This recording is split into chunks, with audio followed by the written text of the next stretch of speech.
Hey guys, how are you all? Today we are back with another blazing Naruto story. What if Naruto hate Kushina and his sister? If you enjoy this video, then please like, share and do comment. And also check the description to original creator of this beautiful creation. So let us start the story. In a country known as the Land of Fire, there was a village known as the Hidden Leaf. The village was known to be the most powerful village in the elemental nations, not just for their skills but also for the bonds they held with each other. At least that was true before the night of the Kyuubi incident. In the village, there was a young boy with blonde hair, blue eyes, and 3 yellow whiskers. This boy was Naruto Uzumaki. Right now, he was looking outside the room watching his parents training his sister. He would try to join but they would always put him off. Why? It all happened on the night of his and his twin sister's birth. The night of the twins' birth, their mother Kushina Uzumaki, also known as the Red Death, was kidnapped by a man in a black and orange mask. The man extracted the 9-tailed fox demon from inside her and set it on a rampage in the village. That night the fox demon brought nothing but death and misery upon the village.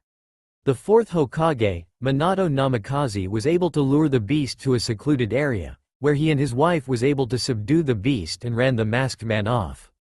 After that they were to seal away the 9 tails chakra into his daughter. The girl was presented to the village as a hero. The villagers rejoiced and thought of her as their savior. The boy, however, was shunned and by everyone and soon forgotten. Naruto was forgotten by everyone. No one in the village even acknowledged the boy's presence. The villagers didn't even know that the Hokage even had a son. Naruto was only acknowledged by 4 people in his life that he considered precious. Naruto grew up in his sister's shadow. He was forgotten in vacations, Christmas, parties, and everything. His godparents didn't even acknowledge him. Naruto was shunned for his sister and he was sick. We now find him outside in the backyard training area of his house. He had decided to give them one last chance before he gave up completely. Tree climbing exercise. I bet Kasumi doesn't know this yet. I'll bet they train me after this. Naruto thought to himself. He began to train himself to learn the chakra. Unknown to him there were 2 pairs of eyes watching him, looking down on him with happy, loving smiles. "Oh honey, look at him," a midnight-haired woman said towards her husband with love in her voice. The man with black hair with red eyes next to her nodded as he looked at Naruto with the same expression. "I know, soon Naruto, we will take you away from this horrible place and give you a new home and a family who will love you more than anything," he said. The 2 then disappeared in a flash of white light. Later that evening after his parents and sister had come back, he had ran outside to them with an excited look on his face. "Mom, Dad, could come outside please, I want to show you something," Naruto asked hopefully. The parents sighed in annoyance since they clearly did not want to deal with this, but complied. The 4 went outside where Naruto went over to the tree he had practicing on all afternoon. He put chakra to his feet and went up the tree sticking to it. The parents and their daughter were shocked by what their brother did. Then their shocked looks were replaced by anger. Naruto had come down from the tree. "So what did you guys think?" he asked with a hopeful smile. Their response was punch to the stomach from his father, which made him collapse to the ground. Naruto looked up to see Minato looking down on him with an angry look on his face. "You stupid idiot, who taught you that anyway?" Minato shouted angrily. I took a scroll from your study," he said fearfully. Kushina then came up and slapped him across the face. "What the hell, Naruto? We give you everything and this is how you repay us?" Kushina screamed. "You know what, go to your room. I don't want to see your face and you're not getting dinner either." Naruto then got up and ran to the door, only to be confronted by his sister who approached him and slapped him down to the ground. "Naruto, you baka," she yelled. Naruto just got up and ran past her, but not before screaming at them. "I hate you all," he screamed with tears in his eyes. This caused them to get hurt and shocked looks on their faces. Naruto then ran toward his room, leaving them in turmoil of what they've done. Later that night Kasumi was in her room, reading a book her godfather gave her, but she really couldn't concentrate on it since her thoughts was on her brother. She felt betrayed by her brother when he went and learned something without her, but she couldn't help but feel that part of it was their fault. Maybe I can make it up to Oni-chan, but having Ka-san make him a special dinner, no, that wouldn't work. She thought, maybe I should just go and apologize. Kasumi then got up and went outside her room towards her brother's room. When she reached his room she was nervous since she thought he was probably still mad. Kasumi gathered up what courage she had and hesitantly knocked on his door, no answer. She knocked again and there was still no answer. She then decided to reach for the handle and twisted it open. She stepped inside her brother's room, and what she saw really surprised her. It was empty, just a bed, window, a lamp, and dresser. It was nothing compared to her room, which was littered with posters and stuffed animals alike. While Kasumi was looking around she found a note on her brother's desk. She went over to her brother's desk, picked it up and started reading it. By the time she reached the end she had tears in her eyes and did the one thing a 6-year-old would do: scream. Minato and Kushina's room. Hey Minato, do you think we went too far with Naruto earlier? Kushina asked, putting on her nightgown. I don't know, maybe we shouldn't have hit him, but I felt so mad when he went learn something without supervision. He could have gotten hurt, but I think we hurt him more. Minato answered. Maybe we can make it up to him, maybe if we train him a little, he might forgive us. Kushina said with an hopeful smile. Yeah, and maybe if I teach him my Rasengan, he'll. Minato was cut off by Kasumi's screaming. The two parents rushed out the room towards where they heard her screams. They found her in Naruto's room on the floor chanting sorry over and over again. Kushina and Minato went over to the daughter to find out what wrong with her, but they couldn't over her excessive crying. They then found a note on the floor and read it. If you're reading this, I've already left this hellhole. I am sick of being treated like I'm not important. All I asked for was a little training and recognition, but you couldn't even do that. Well, I won't be a bother to you anymore. I have severed all ties with this village and you. Don't come looking for me because I won't be coming back, ever. If we ever meet again, don't speak to me like I'm your son. You've lost that right. Signed. Formerly Naruto Uzumaki. P.S. Gigi, Itachi ni, Makoto-chan, I'm sorry. After they finished reading, Kushina was now the one in tears and Minato had ran out room to search for Naruto. Little did he know that Naruto was long gone. Earlier that night, Naruto was still in his room crying. After another minute or so he had finished crying. He had decided he's had enough of their abuse and started to pack. He packed everything he needed: clothes, books, and most importantly a charm necklace with an obsidian stone on it and a picture. These two objects were most important to him because they were given to him by two people very precious to him. After he finished packing, he went to the library to get a couple of jutsu scrolls. He decided he would become a world-renowned ninja without them and prove them wrong. He then wrote down 2 notes, one for the Namikazes and one for someone special. He then left the one note and then went out the window towards the street. When he reached the street he saw a woman there. He thought the woman was very beautiful. She had midnight hair that shimmered in the moonlight and she had golden eyes. She had very voluptuous body with a rather large generous bust, that would put any woman to shame. She wore a gold-yellow dress and had peach lipstick on. She smiled like she had been expecting him. Hello Naruto-kun, Naruto said. Hello, miss. Naruto said nervously. Don't worry sweetheart, I'm not here to take you back. She said. Really? He asked. She smiled. Yes, in fact I'm here to take you away and give you everything you ever wanted, a family. She answered honestly. Really, you can do that? He asked with hope in his eyes. Yes, I'll be your mother and you'll have a father, uncles, aunts, and siblings who will love you more than anything. She told him. After she said that she felt something grabbed onto her tightly, she looked down to see Naruto hugging her with tears coming down from his eyes. He began to say thank you over and over. She looked at him with a motherly smile. So, are you ready to go? She asked. Yeah, but first can we make a quick stop first? He asked. The woman nodded and then snapped her fingers and the two were enveloped in shadows. Uchiha compound. The two had arrived at the Uchiha clan home to the Uchiha clan, one of the most prominent clans in the Leaf Village. Naruto then looked around and pointed towards a window. The woman snapped her fingers and they appeared inside the room where the window was located. Inside, Naruto saw a young girl with ebony black hair sleeping in her bed. Naruto smiled and went over to her nightstand and placed the second note on it. He then turned and went over to her bedside. He smiled and placed a hand near her ebony locks and brushed a strand hair behind her head. He then leaned down to her ear and whispered something. Goodbye Satsuki-chan. I promise I'll come back for you. He said with a gentle but serious tone. He then kissed her cheek and went back over to his new mother. She then snapped her fingers again and they disappeared in a flash of white light. Outside in the woods, a bright white light flashed in the forest outside the village. The faded and showed Naruto and his new mother in the middle of it.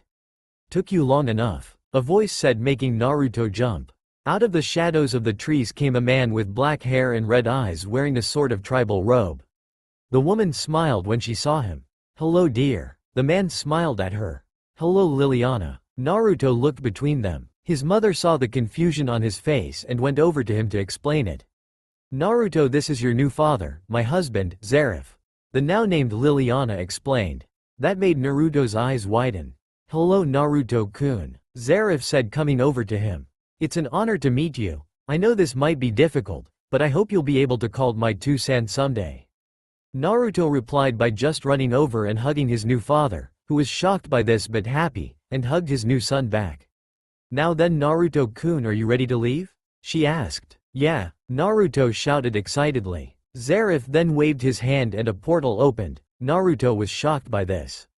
His mother grabbed his hand and smiled at him, he smiled back.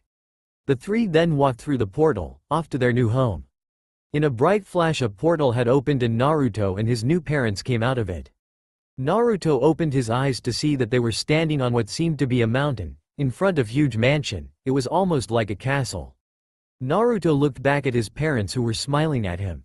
"Tu-san, Ka-san, where are we?" Naruto asked. "We're home, son," Liliana said. "In place called Earthland, Naruto, we're in another world."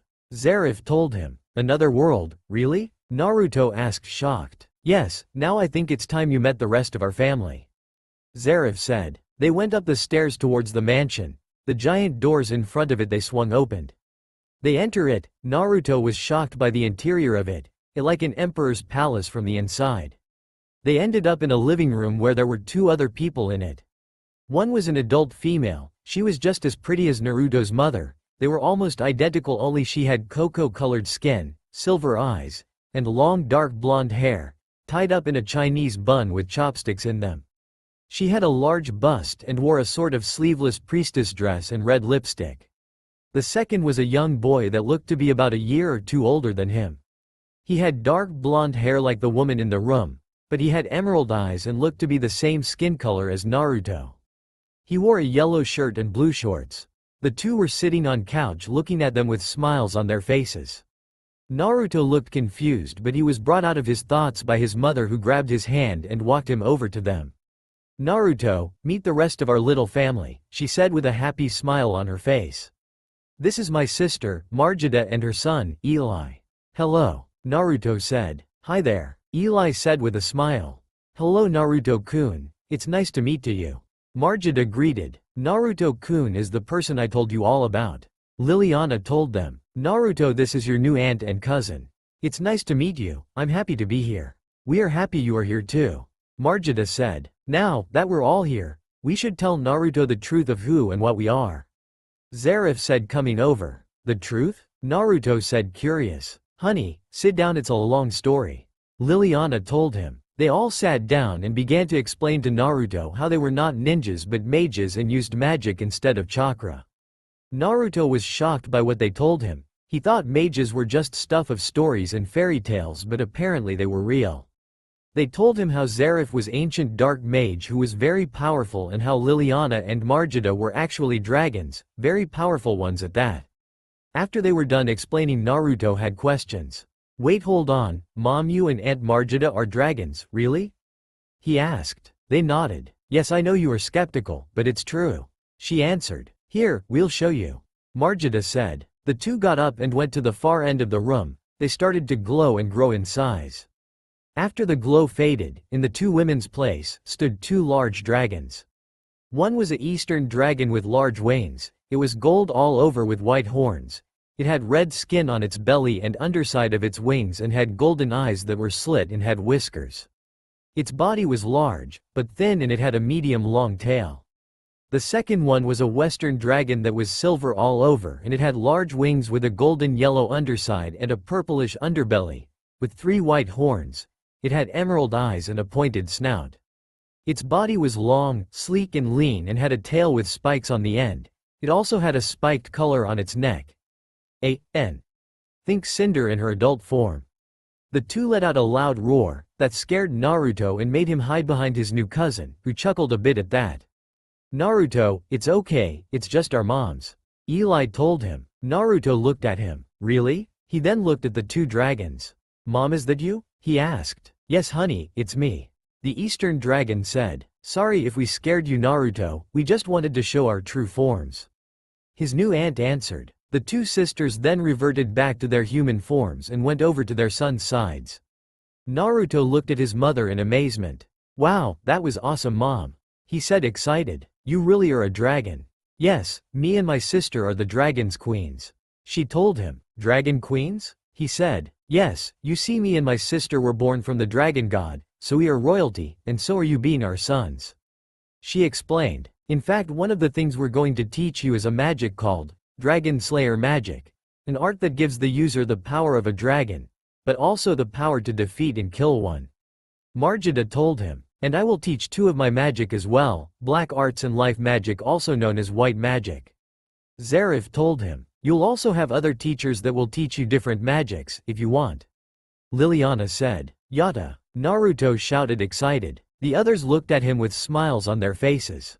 We start training tomorrow, right now you need to rest. Zarif said, then turned to his nephew. Eli, can you take Naruto upstairs, and show him to a room? Yes, Uncle Zarif, come on Naruto. Eli said. The two then went upstairs, leaving the adults downstairs. Eli had led Naruto to a room down the hall. He opened the door and let Naruto in. Naruto was shocked by how nice the room was. It was a major improvement compared to his old one. He was still going to redecorate it so it's more to his liking. Well, here we are, make yourself at home. Eli said. Naruto turned to him. I will, thanks. Eli smiled and then left to let Naruto get settled. Naruto unloaded his clothes and belongings and then got into his pajamas and ready for bed. Before he turned in though, he got out the picture he took with him and set it by the nightstand. Naruto glanced at the picture. It was a photo of him and a young girl with ebony black hair and dark eyes. She had a smile on her face. He'd remember that day. The two were standing next to each other, smiling, holding hands as the picture was taken by the girl's mother. Naruto smiled at the picture. I miss you already, Satsuki-chan.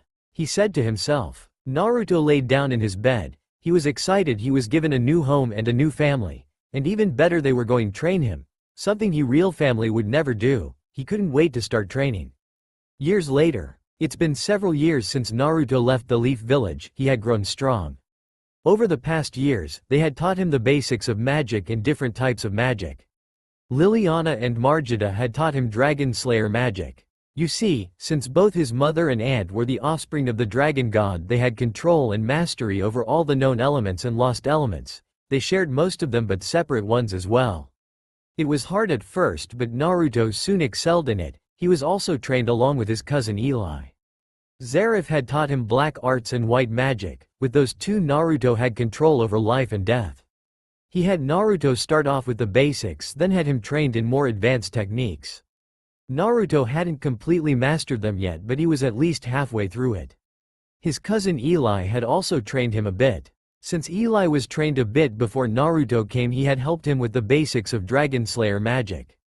He'd also taught Naruto the basics of another magic he knew, Ice Make. Naruto also learned from him various elemental and non-elemental techniques. He also read books on other magic and taught himself Ice Devil Slayer magic. Naruto also trained himself in other magic as well. He learned how to do requip, sword magic, and chain magic as well. He also spent time learning the two jutsu scrolls he had stolen from the Namikaze's library the night he had left. One was the Shadow Clone Jutsu technique, which helped him learn the techniques faster, and the other was the Rasengan, his former father's prize jutsu. He learned that in a week. He was now working on its completed form. Naruto loved his new family. He had grown bonds with all of them. His parents were more his real parents than Minato and Kushina were. They would always have time for him, and they would spend holidays and go on vacation together, and more importantly, they would talk to him, instead of brushing him off like the Namikazes did. Margida was more of an aunt and godmother than his former godmother, Tsunade Senju. She loved him like a real mother would, like her sister. Most of the time he would go to her for help on his magic and advice when wanted to learn a new one. They were so close sometimes, Liliana would get into arguments with her about her stealing him. Eli was more than a cousin to him, he was his brother. They loved each other like siblings, he was more of sibling than Kasumi was to him back in the Leaf. They were so close they were practically inseparable.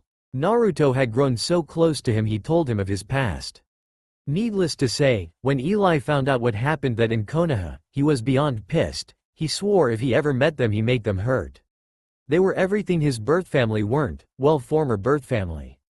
After Naruto had been there for a year, his parents and aunt decided to combine their powers to make him their birth son, nephew. He was now Naruto Dragner. Here we are now inside the house, with the two boys standing in front of their parents. Naruto was now 14 and Eli was 15.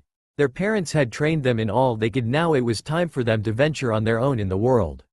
Naruto had grown into a handsome young wizard. He was rather tall for his age and had a nice body build. He was wearing a white tank top with a high-collared black jacket with a red outline.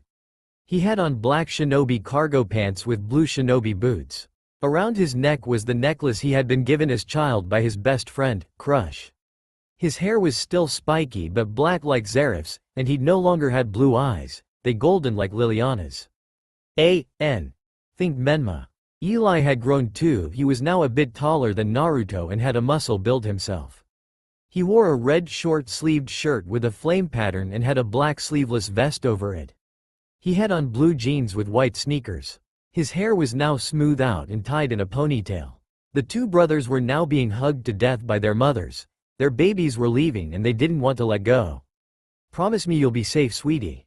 Liliana asked her son. "I promise, Mom, now let go." Naruto asked, wanting to be released from his mother's death grip. "Take care, out there, honey." Margita said. "Yes, mother." Eli said in slight annoyance. The two mothers let go with slight tears in their eyes. Their father, uncle, then approached. "Take care, you two, make us proud." "We will," Naruto stated with a confident grin. "Yeah, and don't worry you guys, we'll see each other in a year soon." The three smiled at them. "Before we forget, we have some gifts for you," Zerif said, coming forward with some objects in his hand. He placed on in Naruto's hand and the other Eli's. Naruto had a charm bracelet with a scythe on it and Eli had a necklace that had sword like a cross on it. "Those charms are weapons that we made from your mother's scales and claws. Just channel magic into it and the weapons will come out.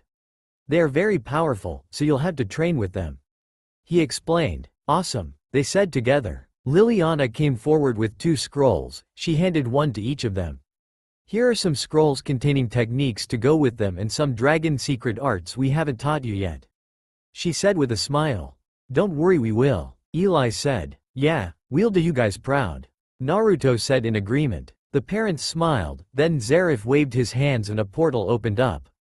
The two brothers waved goodbye one last time and stepped through it. They were now in the middle of the road with fields of grass next to them. "Well, I guess this is where we part," Eli said with a sad smile. "Yeah," Naruto said with a sad look on his face. Eli bent down and brought Naruto's face up to his level. "Listen to me, no matter where I am, no matter what you do, know I'll always love you," he said, pressing his forehead to Naruto's. The sad look on Naruto's face vanished and was replaced by a smile. "I love you too, big brother," he said. The two hugged and then after a moment separated and then they went their separate ways, off on a new journey. It's been 3 months since Naruto and Eli had left their parents and went their separate ways. Naruto had journeyed through several towns and villages. He was walking towards his destination, while thinking on a certain matter at hand. He was broken out of his thoughts by voices. "Naruto, are you alright?" someone asked. He looked to his right. On his side there were 2 other people, well, a person and a cat. The first person was a young girl who was his age. She was very beautiful. She had short blonde hair that reached the small of her back and stormy gray eyes. She had large double C cup S and a nice round bubble butt. She had a very curvy figure with hips. She wore green shorts with a yellow tank top with a black skull on it. She also had a lightning bolt-shaped pendant around her neck. This was Lexi Drayar, the Lightning Devil Slayer. In her arms was a small brown cat wearing a black vest and it had green eyes. This was Sin, Naruto's Exceed partner. He found him as an egg a while back and hatched him and raised him. They had a bond similar to the one he and Eli have with each other. I'm fine, Lex, just thinking for when we get to Magnolia. Naruto replied. I can't wait to get into town. I hope they have some yummy sweets there. Sin yelled with a happy smile. I'm excited too. I can't wait to meet my grandfather. Lexi said, excited. When Naruto met Lexi a month ago, it was in a town where the two competed against each other in a competition for a cash prize. In the end they tied and decided to split the money. Naruto and Lexi took the time to know each other. Lexi told Naruto how she was found and raised by the Lightning Demon King, Alistair. She told him how she was abandoned by her father a year after she was born behind her older brother, Laxus. She then told him of how her dream was to join the guild her grandfather was the master of, Fairy Tail. Naruto felt sympathy for the poor girl and had decided to accompany her on way. He too had decided to join Fairy Tail since he got pretty lonely even with Sin by his side. They've been traveling for a few weeks now, and were about 30 minutes away from the town and guild. Fairy Tail Guild. It was a normal day in Fairy Tail. People were laughing, drinking, and chatting happily with each other. The guild was also having their usual daily brawl with each other. Get out my way, flame brain. A raven-haired man yelled. Shut it, stripper. A pink-haired man shouted back. Mon. A large white man shouted, before being knocked out by the other. Everyone suddenly stopped what they were doing when the doors swung open, revealing two individuals. One was black-haired boy with gold eyes and the other was a blonde girl with stormy gray eyes, holding a cat. The two walked through the guild towards the bar. There was a black-haired woman working the bar. Excuse me, but where is the master of the guild? Naruto asked. He's right behind you, Mirajane said with a smile. Thank you, Lexi said with a smile. They went over to the table, where they saw a short old man with a cane in his hand. He was wearing a tuxedo with pants and a jacket on his back. This was Makarov Drayar, third master of Fairy Tail. He looked up to see the two Slayer mages looking at him. Hello, can I help you? Makarov asked. Yes, are you the master? We like to talk to you. Naruto asked. Very well then, Makarov said. The two Slayers followed Makarov to his office and sat down in chairs, while he sat behind his desk. Now then, what is it you need, young ones? He asked. Let us introduce ourselves first. My name is Naruto Dragner, and this is my companion, Lexi Drayar. Naruto said the last part, making the old man's eyes widen. Did you say Drayar, as in my last name? Makarov said in shock. Yes, Lexi said, getting his attention. I'm Ivan Drayar's daughter, your granddaughter. Makarov's eyes practically come out of his skull by that. He knew that his son had another child. What he didn't know was what happened to it. He was shocked to see that the girl in front of him was that child. Lexi saw the confusion and state of shock he was in. She moved to speak again, only to be silenced by Makarov when he held up his hand. No need to explain yourself. I know my foolish son had fathered a daughter, I just never knew what happened to the girl. He told them. I know, I just really wanted to meet you, grandfather, and Lexi started with tears in her eyes. I know, my child, don't worry, you are home now. Makarov told her, coming around giving her a gentle hug, which she returned. Naruto smiled at the two, happy for his friend. After a moment the two separated and Makarov looked at both her and Naruto. Now then, I suppose you and your friend here wish to join Fairy Tail? He mused. Yes sir, it's one of the reasons we came all the way here. Naruto told them. Well then, you are more than welcome to join. He said with a smile. He then got out a stamp. Now where would you like your marks and in what color? I would like it on my hand please, in yellow. Lexi asked with a smile. And I would like mine to be on my shoulder and gold with a black outline, please. Naruto asked politely. And I like a black stamp on my back please. Sin yelled excitedly. Makarov stamped them, and a fairy tail mark appeared on Naruto's shoulder, Sin's back, and on Lexi's hand. Now then, let's go meet the rest of our little family. Makarov said. They nodded and the three came out to the second floor, where Makarov jumped on the railing and yelled to the top of his lungs. Listen up brats. We have two new members to our guild. Meet Naruto Dragner and my granddaughter Lexi Dreyar. Makarov shouted. Now let's give them a warm fairy tale welcome and party.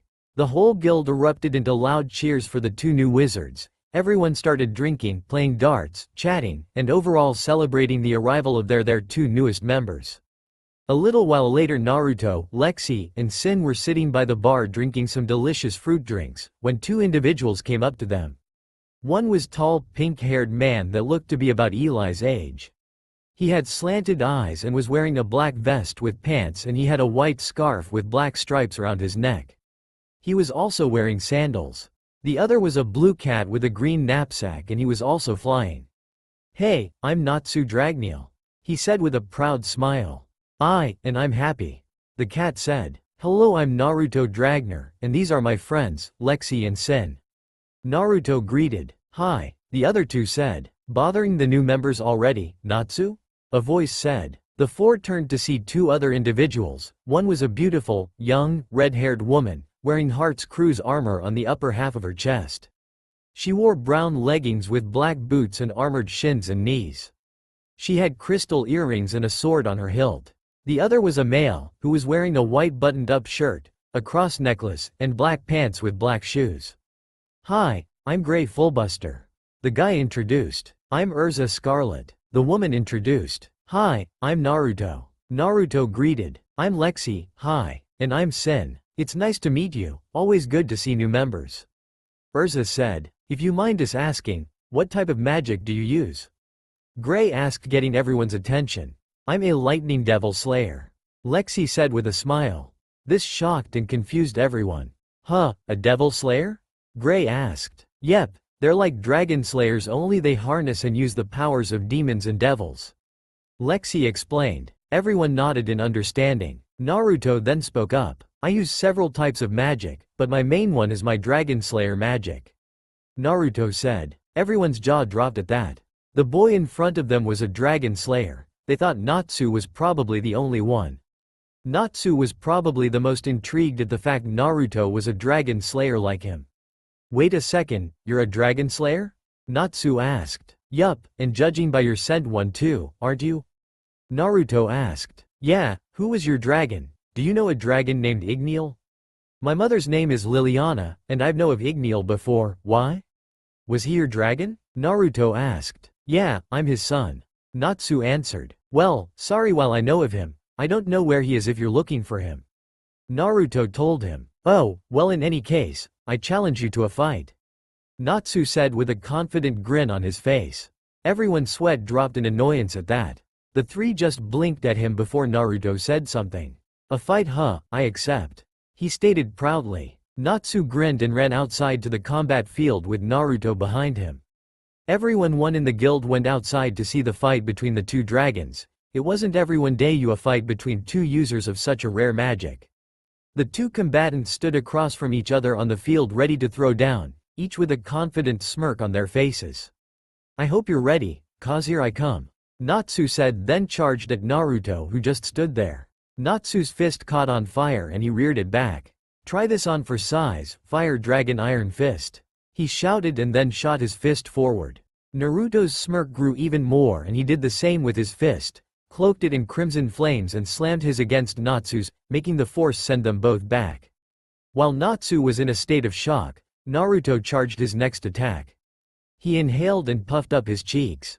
"Sky Dragon Roar," he shouted. Naruto let loose a powerful tornado that sent Natsu flying back. Naruto saw Natsu on the ground and decided to end this quick. He started to gather up lightning in his hand, which started to form into the shape of a spear. "Lightning Dragon Heavenward Halberd," he yelled. He threw the spear at Natsu, and shocked him all over, creating a small explosion of lightning magic. When the smoke cleared, they saw Natsu, on the ground, with a couple of scraps and bruises, unconscious. Naruto got a worried look on his face when he looked at Natsu. Hey, are you alright? I didn't overdo it, did I?" he asked, worried. Natsu groaned as he sat up. "I'm alright, but I can't wait to fight you again," he said with an excited grin. Naruto breathed a sigh of relief, then smiled at the Fire Dragon Slayer. "Sure, anytime you want," Naruto said. The whole guild suddenly started to clap for the two valiant warriors match. Gray, Urza, Happy, Sin, and Lexi came over to the two dragon slayers. "Nice going, Naruto, it's nice to see Charcoal Breath get his ass handed to him," Gray said, smirking. "What did you say?" Natsu glared. The two were about to fight until Urza intervened. "Boys, Urza said, getting a dark aura around her. They ceased their fighting as soon as possible. The others' sweat dropped at that, and Urza turned towards Naruto. That was a great match, Naruto. I hope to test your skills myself.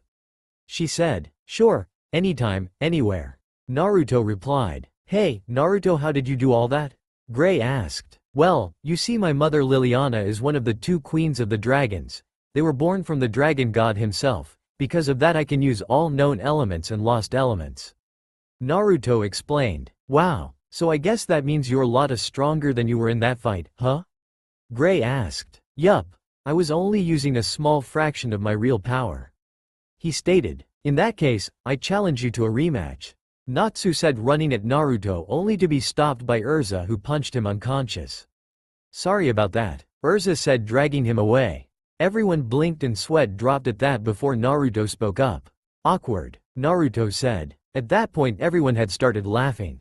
Time skip. It's been 5.5 months since Naruto joined Fairy Tail with Lexi and Sin, and he couldn't be happier. Naruto got along with everyone in the guild easy enough. Lexi had some trouble making some friends first, because her older brother Laxus, who was about 2 years older than her, was an asshole to everyone. Speaking of which, Laxus was in denial when he met Lexi. He couldn't believe Lexi was his younger sister, he didn't want to believe it. While Lexi would try to start a relationship with her brother, he wouldn't even acknowledge her. He scowled every time he saw her. Naruto supported his friend and just glared Laxus whenever he made her sad.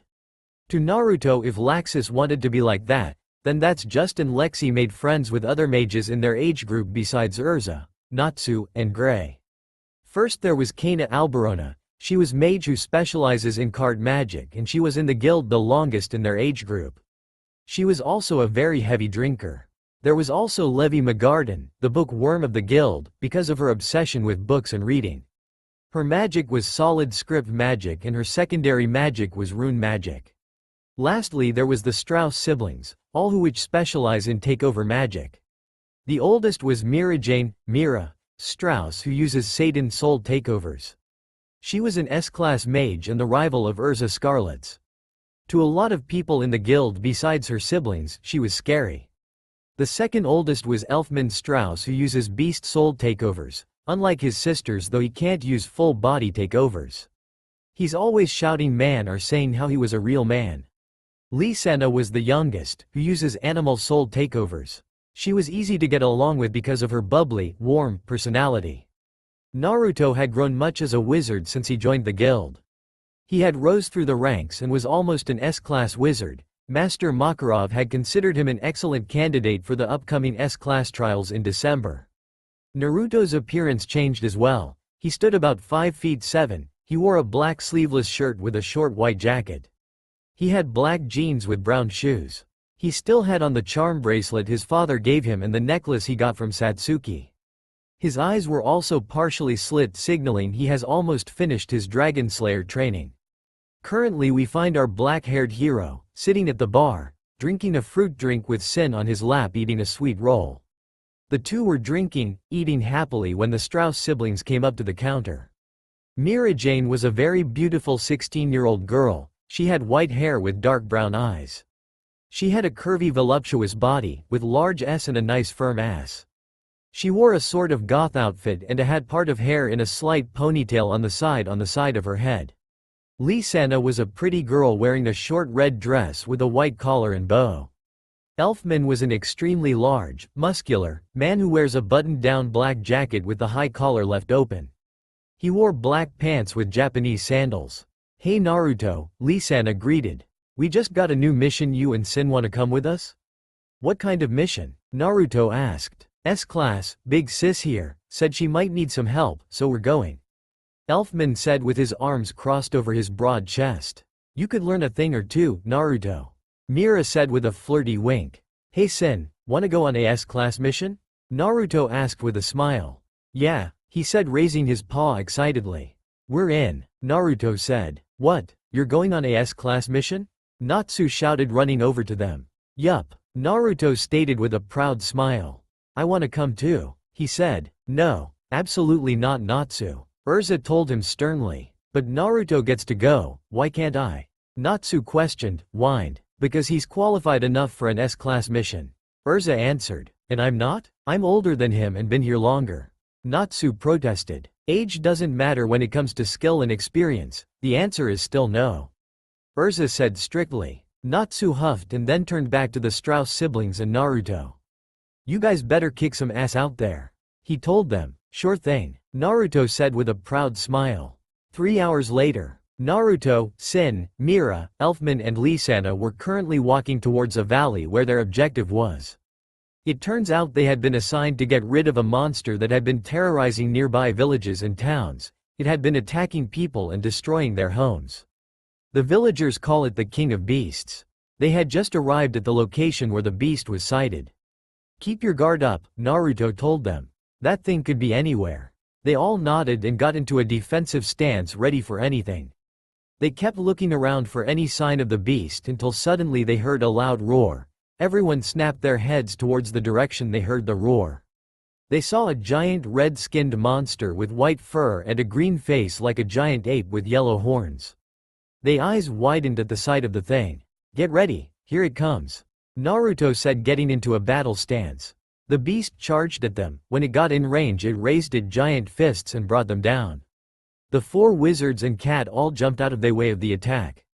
Naruto landed from his descent and glared at the beast. Looks like I might need the big guns on this one, he said through gritted teeth. He placed his hand over his charm bracelet, channeled magic into it and brought out the weapon his father gave him. It was big, long, scythe with a red, jagged, curved blade. It was connected to a silver pole with a silver metal skull on the front top of it with emerald eyes and a glowing green spike on the end. Think Soul Eater scythe. Naruto brandished the scythe and jumped into the air and he channeled magic into it.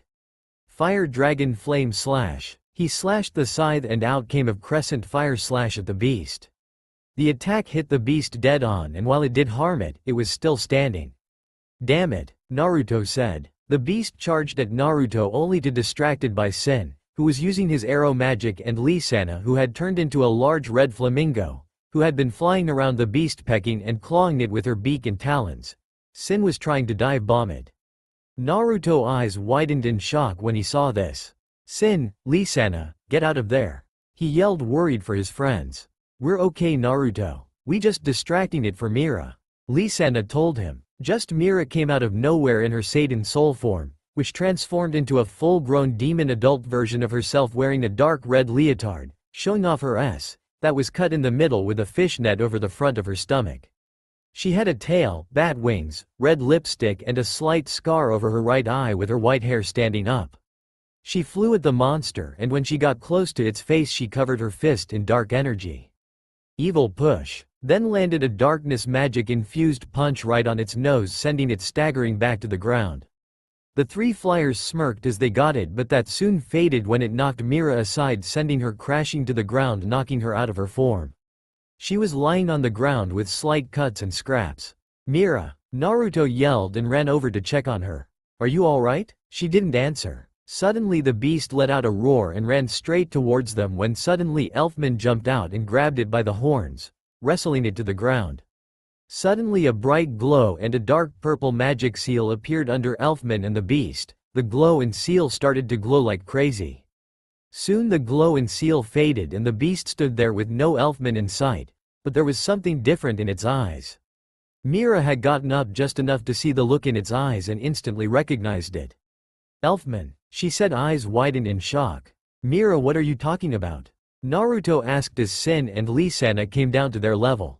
That's Elfman, he's taken over the beast, but something not right, she told them with a worried look in her eyes. I don't think he's in control.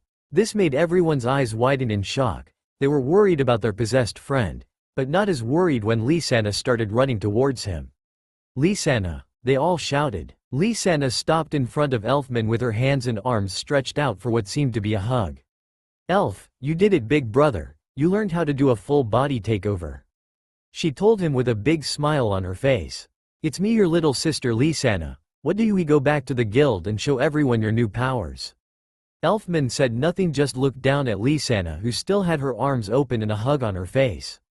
We know you were trying to save us, don't worry big brother, we still love you.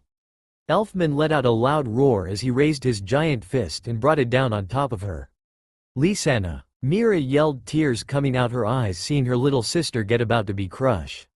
Lisanna just stood there in the same position as before awaiting the life-ending punch, but her and everyone else's surprises it never came. Elfman's giant fist was stopped by another hand and then suddenly pushed back. Everyone looked to see who the hand belonged to. They saw a tall, young man wearing black jeans, white sneakers, a yellow V-neck shirt with an electric blue short jacket. He had smooth dark blonde hair, tied spiked up a bit with a couple of braids to the side on the back of his neck. He also had a silver sword pendant like a cross around his neck. The figure turned around allowing everyone to see his face. The figure had azure blue eyes, but even so, as soon as he turned around Naruto's eyes widened instantly. No way, he said in an utterly shocked tone. The mysterious person looked at Naruto and let a smile grace his face. Hey buddy, miss me? Hey buddy, did you miss me? The figure asked smiling at Naruto. Eli, is that you? Naruto asked. Who else would it be baby? Eli said with a smile. Before anything else could be said, a loud roar got everyone's attention. They saw Elfman get up from the ground with angry look on his face. The beast Elfman started running towards Eli, who got into a fighting stance. I got him, Eli said getting ready. Eli, wait, he's my friend, don't hurt him. Naruto pleaded. Eli looked Naruto then at Elfman and nodded then jumped away from the group. Lisanna looked back at Naruto who was watching over Mira. Naruto, you know him? She asked. Yeah, he's my big brother. Naruto answered with a smile.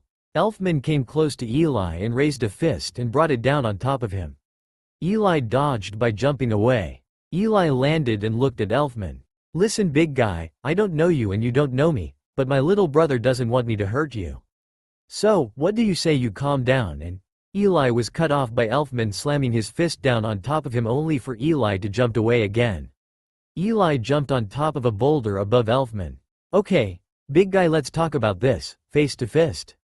He shouted. Eli jumped towards Elfman's eye with a black electric charged fist.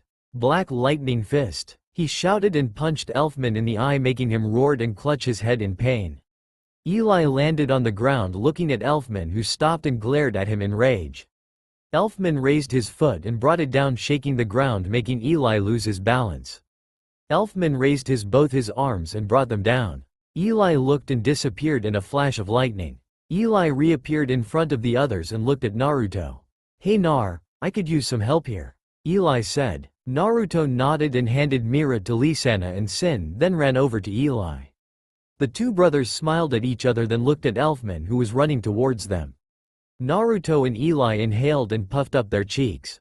Fire Dragon Roar. Naruto yelled. Earth Dragon Roar. Eli shouted. Naruto breathed out a crimson flame blast from his mouth and Eli let loose a dark brown colored tornado from his. The two attacks hit Elfman at the same time knocking him off his feet. The two brothers ran towards Elfman preparing their next attack. Eli held out hands and Naruto jumped on them, while Eli boosted him up in the air. While in the air, Naruto went through a set of hand signs. Shadow Clone Jutsu. He yelled. A second Naruto appeared alongside the original. The two Narutos inhaled again and puffed up their cheeks. Eli punched his fist into an open palm and blue energy started to swirl around his hands. Magic seals appeared in front of all of them. White Dragon Holy Roar. Naruto yelled and let loose a powerful, bright, white roar attack. Shadow Dragon Roar. The clone Naruto said letting out a powerful tornado of darkness. Ice Make. Javelin. Eli shouted letting loose a barrage of ice lances. The barrage of ice, shadow, and holy light hit Elfman in his head and chest areas. Elfman stood there for a moment, then fell to his knees and then on his chest. There was a bright purple glow emanating from the down Elfman. The glow faded and the two brothers saw Elfman lying on the ground unconscious. Naruto sighed a breath of relief. It's over, Naruto said. They went over and picked up the unconscious Elfman. Come on, let's get the others and get to town, Naruto said. An hour later, everyone was now at an inn in town. They had a large room with a living room and everything. Elfman was still unconscious in his room. Mira was taking a bath to soothe her wounds and Sin was asleep. The only ones present was Naruto, Eli, and Lisanna. It's good to see you Naruto, I missed you little brother. Eli said with a smile. I missed you too, Eli. Naruto smiled. The two brothers then shared a hug. Lee Senna smiled at the two, happy for her friend. So you two are brothers? Lee Senna asked. Yeah, Eli's mom is my mother's sister, who's also a dragon queen. He's also a dragon slayer. Naruto explained. We're cousins but we're more like brothers. Eli told her. Oh, so why didn't you come to Fairy Tail with Naruto? Lee Senna asked. Considering the fact we were raised together and were so close, our parents decided it would be best if we spend some time apart before it was time. Eli said. Time for what? She asked. That's our business. Naruto told her. Lee Senna nodded. Anyway, ever since I've been traveling on my own, joining guilds for a temporary time, coming and going into city, towns and villages, just your regular powerful wandering mage. Eli explained. Oh wow, Lee Senna said. I even made a name for myself out there. They call me the Silver Dragon. Eli told them. So, I guess you're still strong as ever. Naruto said with a challenging grin. Yup, we can have a spar anytime you want. Eli replied. How about when we get back to the guild? Lee Senna asked. Sure, I might consider joining you guys. Gets boring being on my own. Eli told her. Naruto smiled at this. He was excited to have his big brother back. Alright, it's getting late, let's get to bed. Eli said. Alright, good night, they said. They each went to their rooms, getting rest for tomorrow.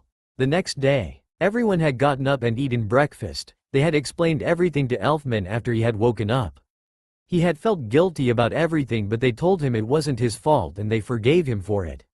They finished breakfast and got ready for the journey back to the guild. On the way, Mira Jane and Elfman had decided to get to know Eli better. They were shocked to know that he too was a son of a dragon queen and a dragon slayer too. Natsu was going to get kicked out of this fairy tale. They had just come back to the guild and entered the building. They saw that once they had broken into another brawl. People, tables, and chairs were flying everywhere. Hey guys, we're back, Lee Senna shouted. Everyone stopped fighting at that moment and started erupting into cheers. They were happy some of their strongest wizards were back. They started congratulating their return and success on. The group of wizards had made their way over to the master who was sitting on the bar wearing his wizard saint's attire, which consisted of a white tux with black pants and a white jacket slung over his back. Hello master, we're back from our mission. Naruto greeted. Hello, Naruto, glad to see you made it back safely. He told them. Then Makarov took notice of Eli. Oh, and who might this be? This is Eli, Naruto introduced. Yup, he helped us out on the mission. Mira told him. In that case, you have my thanks for helping my children. Makarov thanked. Eli smiled. It was no trouble at all, anything for my little brother. Brother? The guild shouted. Yeah, Eli's my older brother. Well, he's my cousin, but he's more my brother. Naruto told them. He's a dragon slayer too. Lee Senna told them. Everyone is the guild jaws dropped at that statement, all for the exception of one pink-haired dragon slayer who came running up to them. You're a dragon slayer? Natsu asked. Yeah, like my brother, I was raised by a dragon queen too, so I can use all the elements and lost elements too. Eli told him. Then you gotta be strong, fight me. He yelled. No thanks. Eli replied. Too bad, 'cause here I come. He said. Natsu started running at Eli only for him to embed his fist in his gut, making Natsu collapse on the floor in pain. Really, that's it? I expected more from Igneal's boy. Eli said, making Natsu look at him. You know Igneal? He asked. I know of him. I can tell you're his son judging by your scent. You reek of fire magic. Eli told him. Eli then turned back to the master. Master Makarov, I don't suppose you would consider taking a new member, would you? He asked. Why, of course, my boy, everyone is welcome to join our family. Makarov said. What? A voice shouted. Everyone turned to see a blonder-haired teenager, wearing a yellow shirt, green pants, and black shoes. He was also wearing a pair of Lacrima headphones. He had an angry look on his face. Are you serious, old man? You gonna let this weakling join the guild? He shouted. Laxus, Makarov began. No, I'm tired of you allow weaklings to join our guild. Laxus shouted. Hey asshole. Eli shouted. You got a problem with me? Yeah, who do you think are? This guild doesn't need weaklings like you. Laxus said with a sneer. Really, then I guess the guild doesn't need you considering you're the weakest of us all. Eli shot back. Laxus had an enraged look on his face, then he got a smirk. Tell you what though, you beat me in a match, I let you join the guild, if you lose you get lost. Laxus, that's enough. Makarov scolded. No, it's alright master, I accept his challenge. Eli told them, but when I win, I join the guild and you apologize to the master. Laxus smirked, then turned to Lightning and went outside to the field. Eli and everyone else followed him. Eli and Laxus stood across from each other on the field. Laxus had a look on his face, while Eli had a blank look on his. Hope you're ready to lose. Laxus said. He started generating lightning all around his body, and a magic seal appeared in front of him. Raging bolt. Laxus shot a bolt of lightning from his mouth at Eli, who just stood there with his arms crossed. The attack hit him dead on, creating a small explosion and a puff of smoke. Everyone had worried looks on their faces and Laxus had a sinister smile on his. When the smoke cleared, everyone, especially Laxus, were surprised to see Eli was still standing. There was traces of lightning around him, but other than that, he relatively unharmed. Eli gained a smirk on his face and then he started eating the lightning. Laxus was shocked. No one ever ate his lightning before. After Eli ate the lightning, he puffed up his cheeks. Night Dragon Roar, he shouted. Eli shot from his mouth a dark purple tornado covered in traces of lightning magic. The roar went towards Laxus, who just stood there with a shocked look on his face. The attack hit and creating a bigger explosion than before. After the dust cleared, they saw Laxus on the ground unconscious and badly injured. Eli smirked. Looks like I win, he declared. Everyone was shocked by what happened. Laxus actually lost, and to a newcomer no less. Eli went over to Laxus, who was starting to get up, and bent down and grabbed him by the scruff of his shirt. Now apologize, he said in a threatening tone. Laxus gritted his teeth and trembled under his gaze. He opened his mouth and spoke. I am sorry, he said. Eli dropped him and went back over to the guild, who had their jaws practically falling out of their mouths. Eli had a confused look on his face when he saw this. What? He asked. Eli, did you know what you did? You beat Laxus, and he's an S-class wizard. Mira told him. S-class, him? Eli said skeptically. Why yeah, he's one of the strongest, if not the strongest, and you just beat in one blow. Elfman said in a shocked tone. Well, he must not be too strong if he couldn't take a hit like that. I only put 2% of my power into that. He said. You still don't hold back too much, do you? Naruto said with a smirk. Eli returned the smirk. Nope. Their jaws dropped even lower. He wasn't even trying when he fought Laxus. They couldn't believe it. Makarov on the other hand was grinning like a madman. He was thinking how lucky he was to find not one, not two, but 3 dragon slayers, 2 of which were extremely powerful. He was broken out of his thoughts when Eli came up to him. Master, can I have my mark now? Eli asked in a polite tone. Yes, of course. Makarov then got out a stamp. Now where would you like it and what color? Eli rolled up his sleeve. Right here, in flame red. He asked, pointing to his shoulder. Makarov stamped him on his shoulder and there was now a reddish-orange fairy tail mark on his shoulder opposite of Naruto's. Everyone started cheering for their new addition. We have 3 dragon slayers now.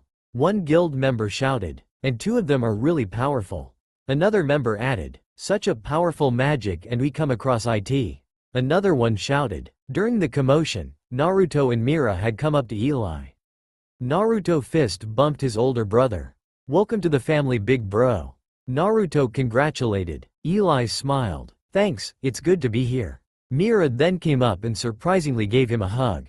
Eli was shocked by this but returned it nonetheless. After a moment they separated. Thanks for saving my little brother, she said with a smile. Anytime, he replied. Mira then went over to Naruto and gave him a hug and then a kiss on the cheek. And thank you too, Naruto, she said with a wink. Naruto blushed and rubbed the back of his head. And no problem, he said. Eli chuckled at the sight a bit when he came over.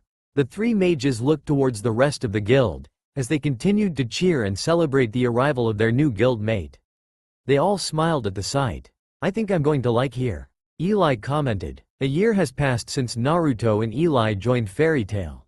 Eli had gotten relatively along with everyone in the guild, especially those his age. Eli had gotten to know each and every one of them. The ones he got along the most with were Natsu, Lexi, Ezra, and Gray. Naruto had gotten stronger during the past few months. A couple of months ago, Naruto had went through the S-class exams, and went toe-to-toe with Urza Scarlet. The two wizards had an epic clash, but in the end Naruto had come out on top. After Naruto had completed the S-class trials, he was made an S-class mage by Makarov. Eli was already an S-class mage, he became one when he joined a guild for a temporary time. He had also already finished his Dragon Slayer magic, so during his time in the guild he helped Naruto finish his training as well. He had also implanted a dragon lacrima inside Naruto, making him a third-generation Dragon Slayer, making it easy for him to access Dragon Force. Natsu had learned to use fire spells outside of his Fire Dragon Slayer magic. Naruto had also finished the Rasengan. He had learned how to add wind chakra to the jutsu. Within a week he had completed the Rasengan. Eli had asked Naruto to teach him the Rasengan, which he did, but it was difficult to learn, cause he didn't have any chakra at all. But thanks to Naruto's lessons he had learned to use magic instead of chakra to make it. Naruto's relationship with Mirajane had grown as well. Ever since the mission, where Elfman had lost control of his magic when he tried to take over the King of Beasts, Mirajane had developed a tiny crush on him. Mirajane had even made him lunch at times and asked him out on a date, which he accepted. Naruto is now considering making her one of his wives, considering the fact his mother and aunt told him since both he and Eli were the sons of the Dragon Queens. They were considered the Dragon Princes and are able to take more than one wife. He was considering it, but not before Satsuki, back in that place, as he called it. Naruto and Eli's lives were never better. The brothers had made friends, family, during their time in the guild. They had made close bonds with a lot of people, except for Laxus, who was still kind of a jerk. Naruto and Eli had a close bond with Natsu considering the fact he was a dragon slayer. The three had go on missions with each other, the most out of everyone else. They now call themselves the Triple Dragons. Naruto and Eli had earned a moniker of their own. The guild and everyone else called them the Twin Dragons of Fairy Tail. Currently, Naruto and Eli were outside in the woods training. They stood across from each other. They were covered in scraps, cuts, and slight bruises, panting heavily as they faced down. Naruto dug his feet into the ground and took off across the field. He cloaked his fist in crimson flames. Fire Dragon Iron Fist. He shouted, then shot his fist towards Eli, who brought his arms up in a block. The force of the collision sent them both back. Naruto regained his bearings and charged at him. Eli got into a defensive stance. Eli started blocking every punch and kick Naruto threw at him. Eli saw then opening and grabbed Naruto by his arm. He then brought him forward, spun around and delivered an axe kick, which Naruto expertly dodged. Naruto then jumped back and went through a set of hand signs.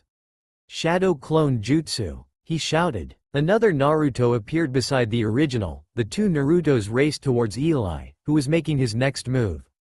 Flame Phoenix Strike. The clone shouted. A magic seal appeared and out came 5 firebirds that went towards Eli.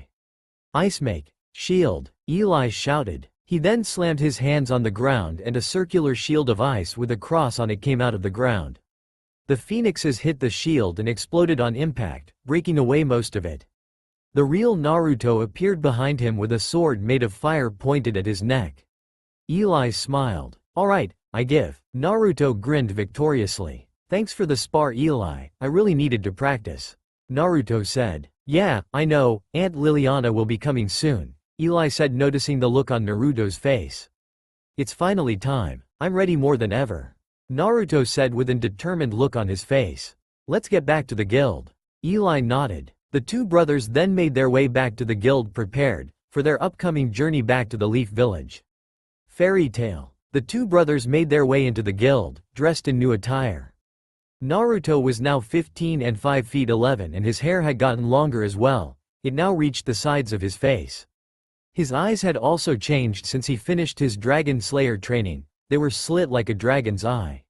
He also had a very muscular build and his face was void of baby fat. He also changed clothes. He now wore a red shirt and a dark purple jacket with a hood over it. He wore black jeans and white sneakers. Eli was now 16 and 6 feet 0 and had still had his azure blue eyes and they were slit. His hair was now spiked up with a small ponytail in the back. Think Haru's hairstyle from Fairy Tail. He wore a purple V-neck shirt under a black jacket with fur lining. He had blue jeans with a belt buckle and black shoes. Eli was also very built. In retrospect, both were very handsome dragon slayers. The dragon slayers made their way over to the bar, where Natsu, Lexi, Urza, Happy, and Sin were. Lexi had changed over the years as well. She now had a body that rivaled Mirajane's. She had a voluptuous body with large S and hips to match her figure. She now wore a yellow spaghetti-strap top with a lightning bolt symbol on it. She also wore blue booty shirts and she had on lightning bolt earrings and the lightning bolt pendant around her neck. Natsu had also changed. He was now about the same height as Eli and he had changed his attire as well.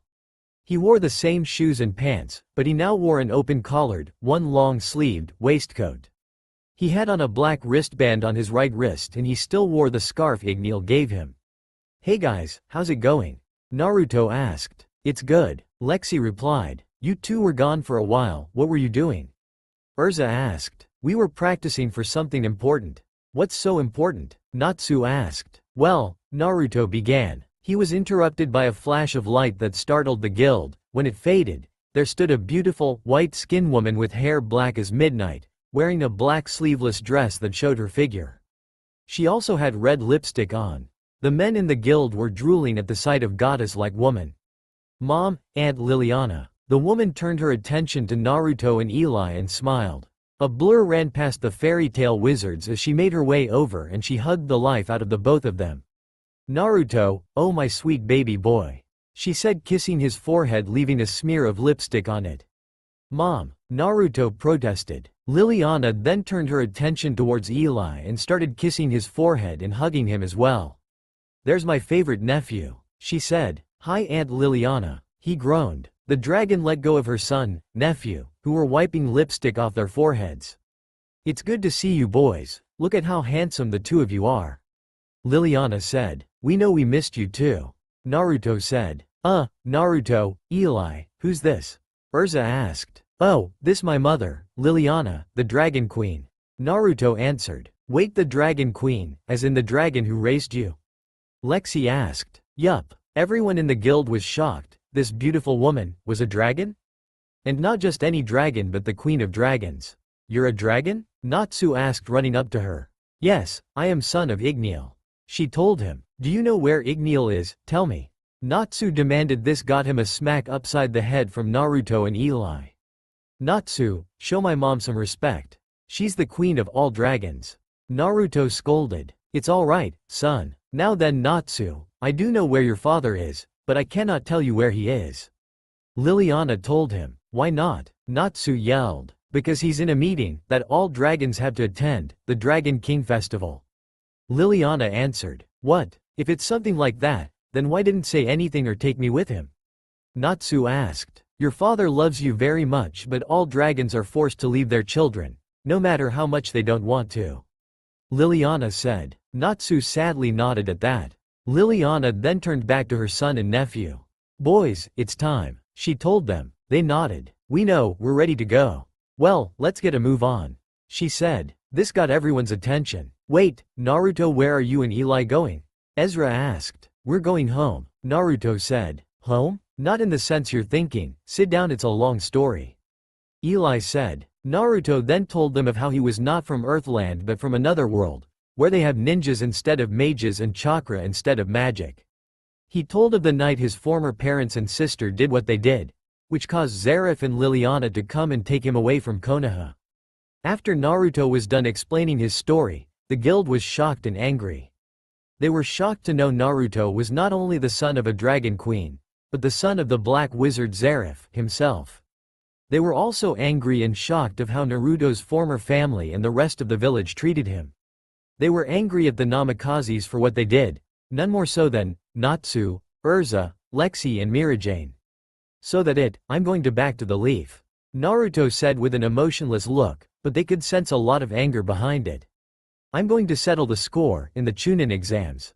And I'm going with him, in case anything happens," Eli said. Makarov thought about for a moment then spoke. "I see, well then you two go," he told them. "But boys, when you get there, make sure you show them the power of fairy tale," he shouted, getting roars from everyone in the guild. Show them what happens when you mess one our own. The two brothers nodded and smiled. Thank you master, we'll make you proud. Naruto said determinedly. And we're coming with you.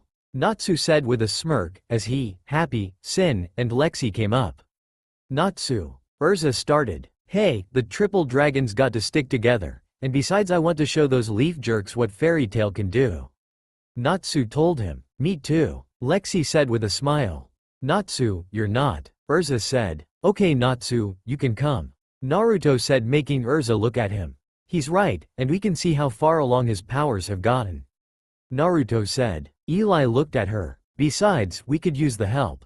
He told her. Urza blushed a little when Eli looked at her. A while after he joined the guild, Urza had gained a crush on him. It grew the more time he spent with her. She couldn't say no to him, even if she tried half the time.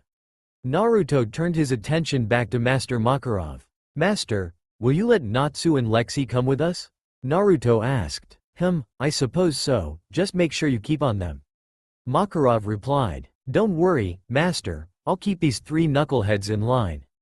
Eli told him putting his arms around Naruto's, Lexi, and Natsu's shoulders. Hey, they shouted irritated. Well, kids let's get going.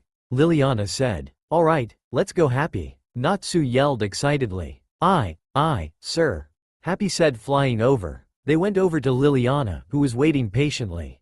They turned and waved goodbye to their guild mates, who waved back, yelling and cheering goodbye. Good luck, you four. Lee-sana shouted. Win this for Fairy Tail. Gray shouted. The four mages and the Dragon Queen disappeared in a flash of light, leaving Fairy Tail and Earthland behind. Somewhere else, unknown to Fairy Tail, there was someone observing them. In a what seemed to be some sort of dark medieval castle were watching them through a lacrima orb. The person was sitting on a throne and was hard to make out since they were clouded in shadows, but dodging from their figure and posture they could tell it was a man. He seemed to be wearing black and purple armor with black combat boots, on his back was a red cape. You couldn't see his face, but he had red glowing eyes. It seems the sons of Liliana and Margida are going to the elemental nation's age. I wonder why. The male asked, narrowing his red eyes.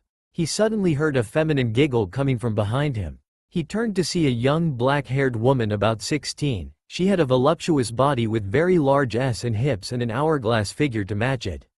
She had a white sleeveless, strapless, blouse with a black leather over it and black leather pants with black high-heeled boots. She also had blue eyeliner and a dark shade of purple lipstick. She had a smile on her face. Hi daddy, she said, then kissed his cheek. Hello dear. You couldn't tell but he had a smile on his face as he looked at his daughter. Aren't you supposed to be training? Oh, come on daddy, no one can come to my level of power and skill. She said, sitting on the arm of his throne. She then looked at Lacrima Crystal and her eyes widened when she saw Eli. She then saw another boy and summarized that was Naruto. He's going back isn't he? She asked. Yes, I believe so. The man said. Can go meet him there daddy, pretty please. She begged. The man saw how the look on her face and sighed. Fine dear, but take some of your pets with you. I don't want you getting into trouble. The girl giggled a little. Don't worry it's me, what could go wrong? The girl then went out the door of the throne room. Outside in the hallway the girl was walking towards her room. She was thinking about what to bring besides her pets, when she came to a mirror. She stopped and looked herself over. She sighed. I hope Eli doesn't mind my big boobs. She said as she grabbed her large ass. She shook out of her thoughts and went to get ready for her trip to the Leaf. Near the Konoha's gates, a ball of light appeared outside the Leaf Village's gates, near the trees, and from it were the four slayers, Exceeds, and Dragon. The Dragon Queen turned towards them. Okay kids. Liliana snapped her fingers and a folder of documents appeared in her hands. Here are documents containing your names, ranks, and missions. She said, handing them to Naruto. Liliana had a smile on her face as she looked at them. Well boys, it's time I left. Liliana said, hugging them one last time. Make me proud. Don't worry mom, we will. Naruto said with a grin. You look after them okay? Liliana said towards the others. We got their backs. Lexi said with a smile. She smiled and then disappeared into shadows.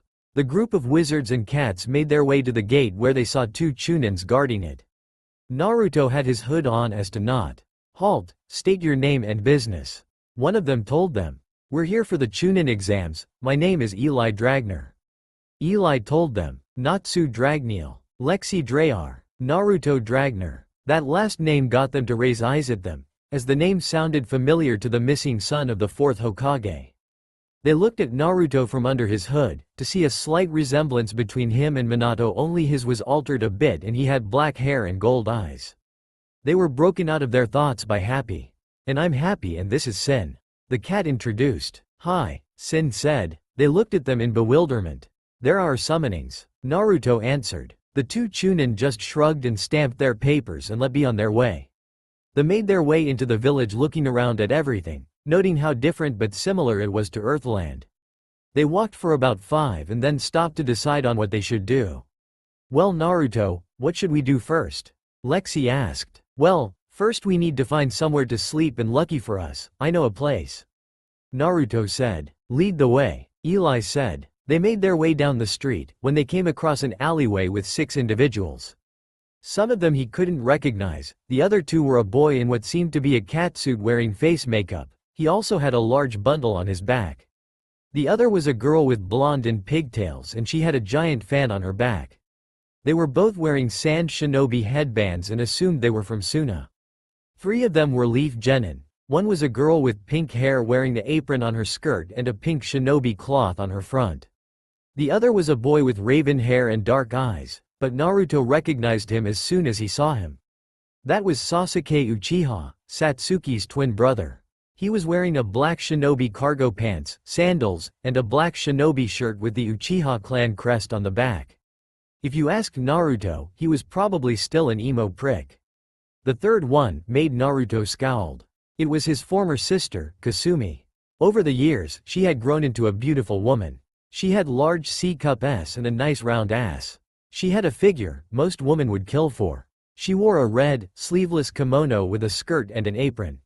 She also wore a black shinobi sandals and what seemed to be a green crystal pendant around her neck, probably from Tsunade, which made him more angry. The other was a little boy wearing a helmet and blue scarf. The sand ninja was holding him by the scruff of his neck. "Let Konohamaru go," Kasumi demanded. "This brat bumped into me," the boy said. "Kankuro, let the kid go." The girl said. "No way, Tamari, not till I teach this brat some manners." Kankuro said. "Who the hell does this jerk think he is?" Lexi said. "That coward," Natsu said angrily with his fists clenched. "Let's put a stop to this," Eli said. "Right," Naruto agreed. Kankuro was about to punch Konohamaru, until someone from behind grabbed his wrist and gripped it tightly. Kankuro looked to see a dark-haired teenager with his hand around his wrist, looking at him with a dark, cold glare. "Let the kid go," Naruto said in a threatening tone. "Why should I?" he asked, trembling under Naruto's gaze. Then Eli appeared next to him with a sword made out of ice pressed to his neck, scaring him. "Because if you don't, you're going to lose your stupid little head, makeup boy," Eli said in a mocking tone. The sand shinobi let go of the boy, who ran as fast as he could. Terrified, he went over to his sister Tamari. "Now then, I believe there's one more pest here," Eli said. "You're right, big bro, you know it's not nice to spy on people, so come on out," Naruto demanded. In a nearby tree, they saw a red-haired boy with a gourd on his back, surrounded by sand. Both of the sand shinobi looked at the boy and were instantly scared out of their minds. "Gaara, how long have you?" "Kankuro, shut up or I'll kill you," he said in a harsh tone, making him Kankuro nod. Gaara then looked at Eli and Naruto with slight interest in his cold eyes. What are your names?" Sasuke smirked, thinking he was talking to him. "Sasuke Uchiha, they are unimportant. I was not speaking to you," Gaara said in a cold tone, making Sasuke shut up.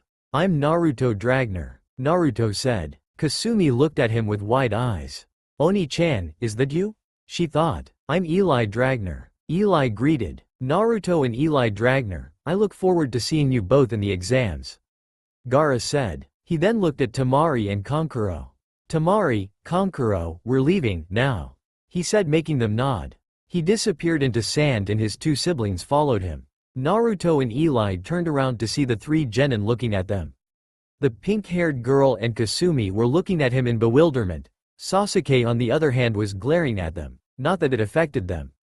The two ignored them and made their way back to their teammates. Sasuke saw them leave and tried to stop them. "Hey, who are you?"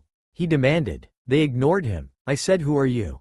He tried again. "Just ignore him." Naruto told his brother. "I am a Uchiha, and you will—" Sasuke was cut off by someone punching him in his head. "Sasuke, you baka, what did you think you're doing?" a voice shouted. Everyone turned to see who the voice belonged to. Naruto's eyes widened as soon as he saw who it was. The voice belonged to a young teenage girl, who in Naruto's mind was one of the beautiful girls he ever seen. The girl was about 2 inches shorter than him and had beautiful, long, ebony locks and the prettiest blue eyes. She had D-cup S with a nice firm ass. She also had a curvy hourglass figure with the hips to match it. She had on a dark blue, sleeveless, t-shirt with the Uchiha crest on the back. She had a blue skirt on with fishnet leggings. Her hair was short and she had a slight braid that went over her left shoulder. Her headband was tied around her right arm. She had a tanto strapped to her thigh. The girl also had on blue lip gloss and a necklace similar to Naruto's. This was Satsuki Uchiha, the princess of the Uchiha clan. "Satsuki," the pink-haired girl said. "I swear, you can't." Satsuki Uchiha," Naruto said, getting her attention. "Yes, hello," she said. "It's good to see you again," Naruto said. "Been a long time." Satsuki looked at him in confusion. "Do I know you?" she asked. "Yeah," he said, reaching for his hood. "You do." Satsuki gasped and her hands flew up to her mouth as soon as he took off his hood. So did Kasumi's. He revealed his black hair, gold eyes, and face. He looked different, but he had a face similar to the fourth Hokage's. "And Naruto?" Satsuki said with tears in eyes. Naruto just nodded at her. Kasumi also had tears in her eyes. "Oni-chan, you're back," she said, coming up to him. "Don't call me that," he said with a cold tone, making her stop. "I am not your brother anymore." Kasumi just looked him and then dropped her head to the ground in tears. "Goodbye Satsuki, I'll see you at the exams," Naruto said as he turned to leave with Eli behind him. Satsuki broke out of her thoughts and raced after him. "Naruto-kun, wait," she called out. She was too late though, he and the others had disappeared in a flash of lightning. She stopped and looked around for any sign of him, but no luck. She stopped and clutched her necklace tightly. Ever since he left the Leaf Village she had been heartbroken. She spent days in her room crying. When she wasn't, she was training, promising herself to bring him back if she ever saw him again. "He's back, he's really back," Satsuki said to herself with tears and a smile on her face. The group of wizards and exceeds were treading through the forest heading towards their destination. They had been quiet most of the way there, until Natsu broke the silence. "So Naruto, was that girl your former sister?" Natsu asked. "Yes," Naruto replied. "Are you okay?" Lexi asked. "I'm fine Lexi," he told her. "Who?" Natsu began until Naruto stopped. "We're here," Naruto said. They stopped right in front of large mansion-like house with a symbol on the front. It was 3 swirls together, facing opposite directions. Naruto walked up to the front door and knocked on it. The front doors opened, revealing an elderly man with grayish-white hair on the sides of his head. He also had a smoke pipe in his mouth. This was Hiruzen Sarutobi, the former 3rd Hokage. "Hello, how can I?" "Naruto," he said in a shocked tone and wide eyes. Naruto smiled at the old man. "Hi Gigi, I missed you." The next thing you knew, the old man rushed forward and hugged Naruto, which he returned. After a moment they separated. "It's good to have you back, Naruto," Hiruzen said with a smile. "It's good to be back," Naruto replied. He then turned to his teammates. "Gigi, these are my friends." "Hello there," he greeted. "Hi," they said back. "Well, come on in, let's have some tea," Hiruzen said. They all went inside the house. All of them were sitting by a wooden table, drinking tea, eating cookies, and chatting idly. Naruto had spent the last hour explaining to Hiruzen where he went the night the Namakazes rejected him like they did. To say the least, Hiruzen was blown out of his mind by what Naruto had been through. His surrogate grandson was raised by 2 entities that were supposedly gods in their own right and taught ancient powerful skills by them as well. He was also very angry at Minato and Kushina for what they did to Naruto. "Minato, you fool, your actions have driven your only son away," he thought, cursing his successor. "So, you are Naruto-kun's brother Eli?" Hiruzen asked. "Yes, I am. Naruto has been a blessing to our family." Eli said with a genuine smile. Naruto smiled and blushed at his brother's comments. I've missed you, Naruto, but I wish you had left me a note before you left. Hiruzen said. Naruto rubbed his neck sheepishly. Yeah, sorry Gigi, I just couldn't take it anymore. I understand Naruto-kun, I'm just glad you're alright. Hiruzen reassured him. By the way, I saw Satsuki, she's not too mad at me, is she? He asked. She was heartbroken when you left, but I think she was more angry by your absence. Hiruzen told him. Shit, I knew I should have sent a postcard or something. Naruto thought, cursing himself. Naruto then sighed. I guess I should go see her then. That's a great idea, Naruto, but you might want to wear a helmet. Hiruzen told him. The others laughed at that comment. Naruto gulped. Yeah, guess you're right. I'll come with, just in case anything happens. Eli said, getting up. Naruto nodded. Right, let's go. The two brothers exited the house and headed towards the Uchiha complex. About 10 minutes of walking in the woods, using their enhanced senses they knew they were being followed. They also noticed a couple of shadowy figures in the trees. After another minute, they got tired of being followed and stopped to confront them. Alright, we know you're following us, so come on out. Naruto said, annoyed. 6 leaf ninjas came out. 5 of them were wearing the same armor and all had animal masks. Those were Anbu Black Ops. The 6th Naruto recognized as Minato's former student, Kakashi Hatake. What did you want? Eli said, narrowing his eyes. Naruto, sensei wishes to see you. Kakashi said with an emotionless expression. Pass, he replied. Naruto, please, sensei wishes to make things right.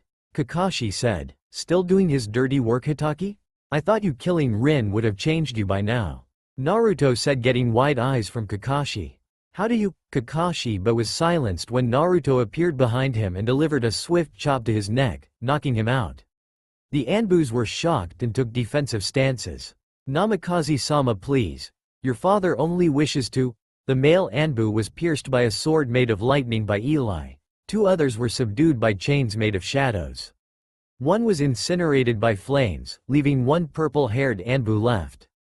Naruto-sama, please don't. She was cut off by a punch to the stomach, sending her flying into trees.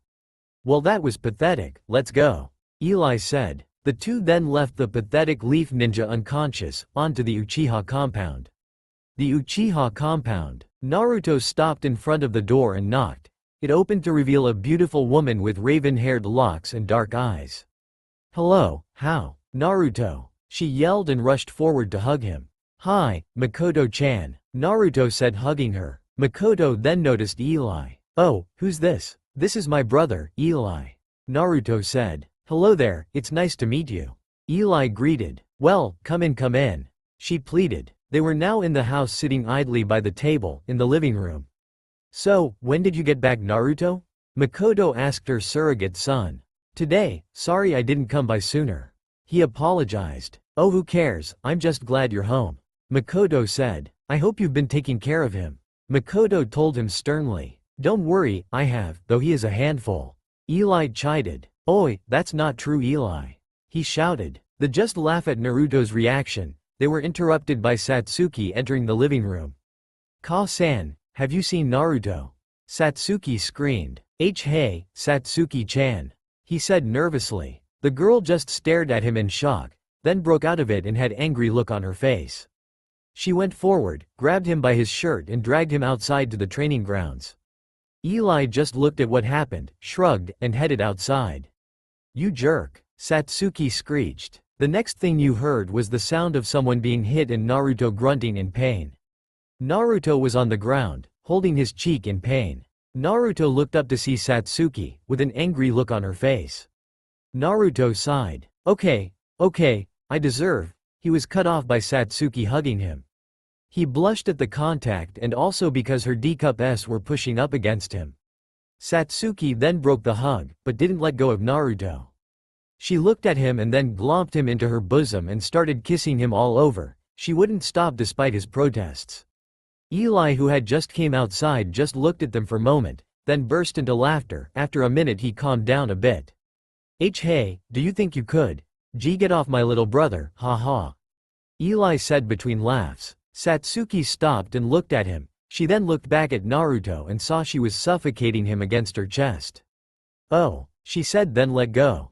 Naruto sucked in air, as his face was blue from being almost suffocated. He also had blue lip gloss kiss marks all over his face. Sorry, guess I got carried away, she said with an embarrassed blush on her face. She then turned back to Naruto with a worried, annoyed, and less angry look on her face. Naruto-kun, where've you been?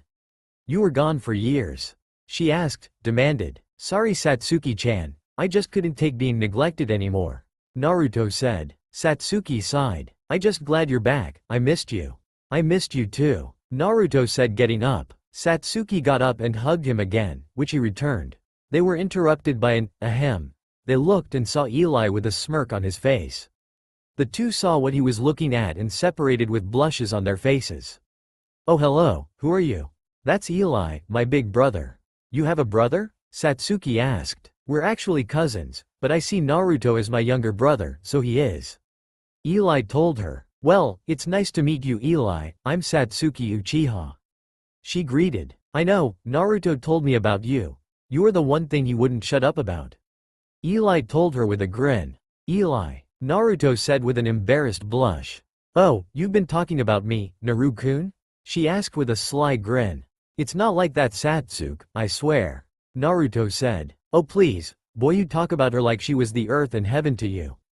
Eli continued. Shut up, Naruto yelled angrily. The just laughed at him and Naruto just angrily walked back into the house, with the two laughing ninja and mage behind him. Next day. The next morning, Naruto, Eli, and their team made their way to the building where the exams would be held.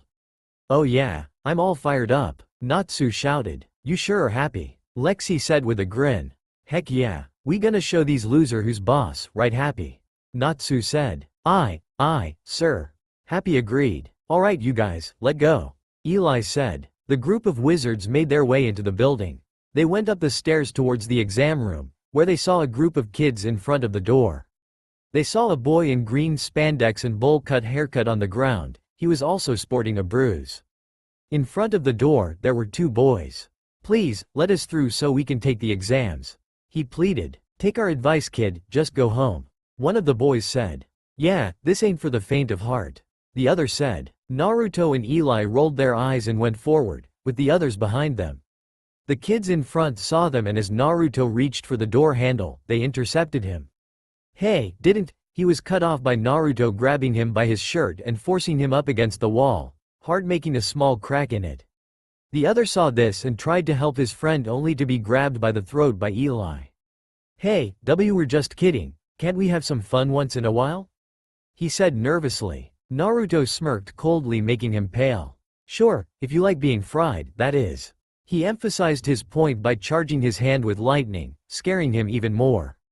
Get out the way, now, Naruto demanded. Naruto and Eli then dropped the two genin, who turned out to be the two chunin from the front gates. They got up and left in a hurry, not wanting to test Naruto's patience. The wizards and cats then made their way inside. When they got inside they saw a room full of stares from all the other genin. This would normally make a genin pale with fear, but to a powerhouse group of slayer mages, they just insects trying to scare a hungry lion. They just ignored the stares and went over to a group of genin. Naruto saw Satsuki, which made him smile at, but frown when he saw Kasumi. She smiled at him, so he gave her a death glare which her look at the ground in shame. One boy with a hood and dog on top of his head was currently checking out Lexi, who ignored him. Hey baby, wanna go out sometime? He said with a grin.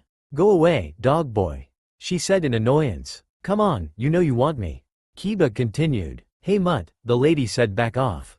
Eli said coming over. And who are you, her boyfriend? He said still looking with a smile. I'm her friend, now back off or else, he said in a cold tone. And who are you, Mr. Hotshot? Kiba yelled. In a flash, Eli grabbed Kiba and shoved him against wall, making a crack in the wall. He then charged his hand with lightning and shocked him repeatedly, making him cry in pain. Eli let him go and he dropped to the ground, leaving him paralyzed. Next time, I'll kill you and your dog, he said walking back. Lexi gave him a grateful smile as he walked by, which he returned. Everyone looked in shocked. They were broken out their thoughts by a new individual.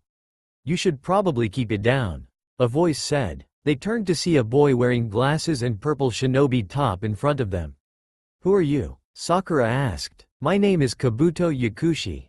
He introduced. He then told them how this is his 7th time taking the exams and how he has information on every ninja taking the exams with something called ninja info cards. This got Naruto and Eli curious of how he had something like that. Tell me about Naruto and Eli Dragner. Sasuke said, getting looks from the two. Let's see. It's say from their teammates are Natsu Dragneel and Lexi Drayar, and they're from a village called Fairy Tale. He said, that's a stupid name. Sakura said before she was shut up by Satsuki, who punched her on the head.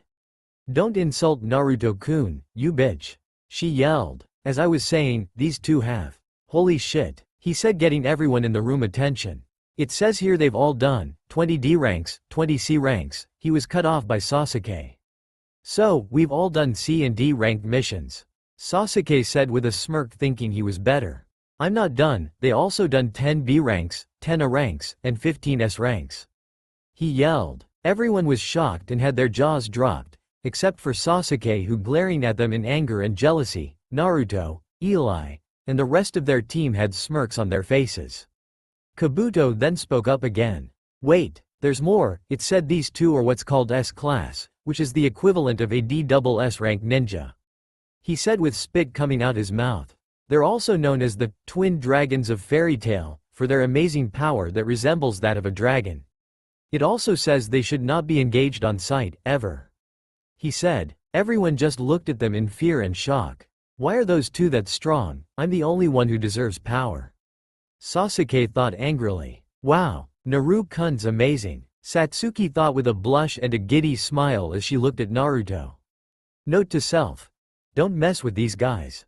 The other genin thought. Suddenly Naruto came up to him and grabbed him by his throat and slammed him against the wall. Kabuto looked at him to see he had a smirk on his face and he was holding up his info cards. He lit his hands on golden fire and burned them to a crisp. Okay, I think that's enough, and you're lucky I don't report you, pal. Naruto said, letting go of him.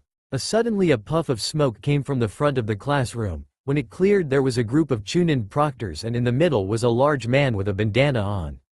Alright, listen up, brats. Stop your rambling and sit down. Everyone took their seats and the protectors passed out the exams papers and everyone took their test. An hour later. Time skip. I did it because the first part of the Chunin exams in boring. The wizards and the remaining genin were now in the second stage of the exam, survival in the forest of death. They were all standing in front of the gate where a woman named Anko was explaining the objective of the exams.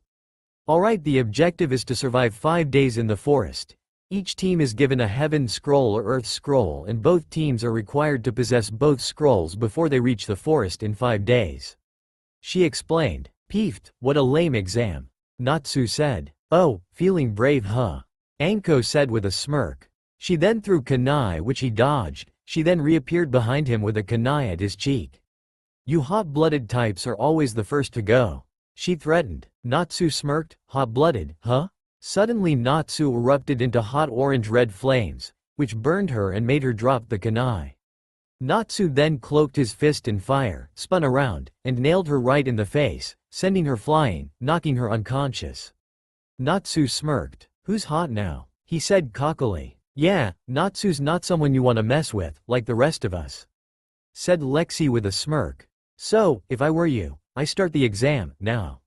Naruto shouted. After regaining consciousness, Anko started the exams. While they were waiting to get their scroll, Eli sniffed and smelled the air around him. He had caught a familiar scent. He turned to see what he thought was the most beautiful girl in the world. She had black hair with purple streaks in it and ice blue eyes. She had a very voluptuous body with very large ass.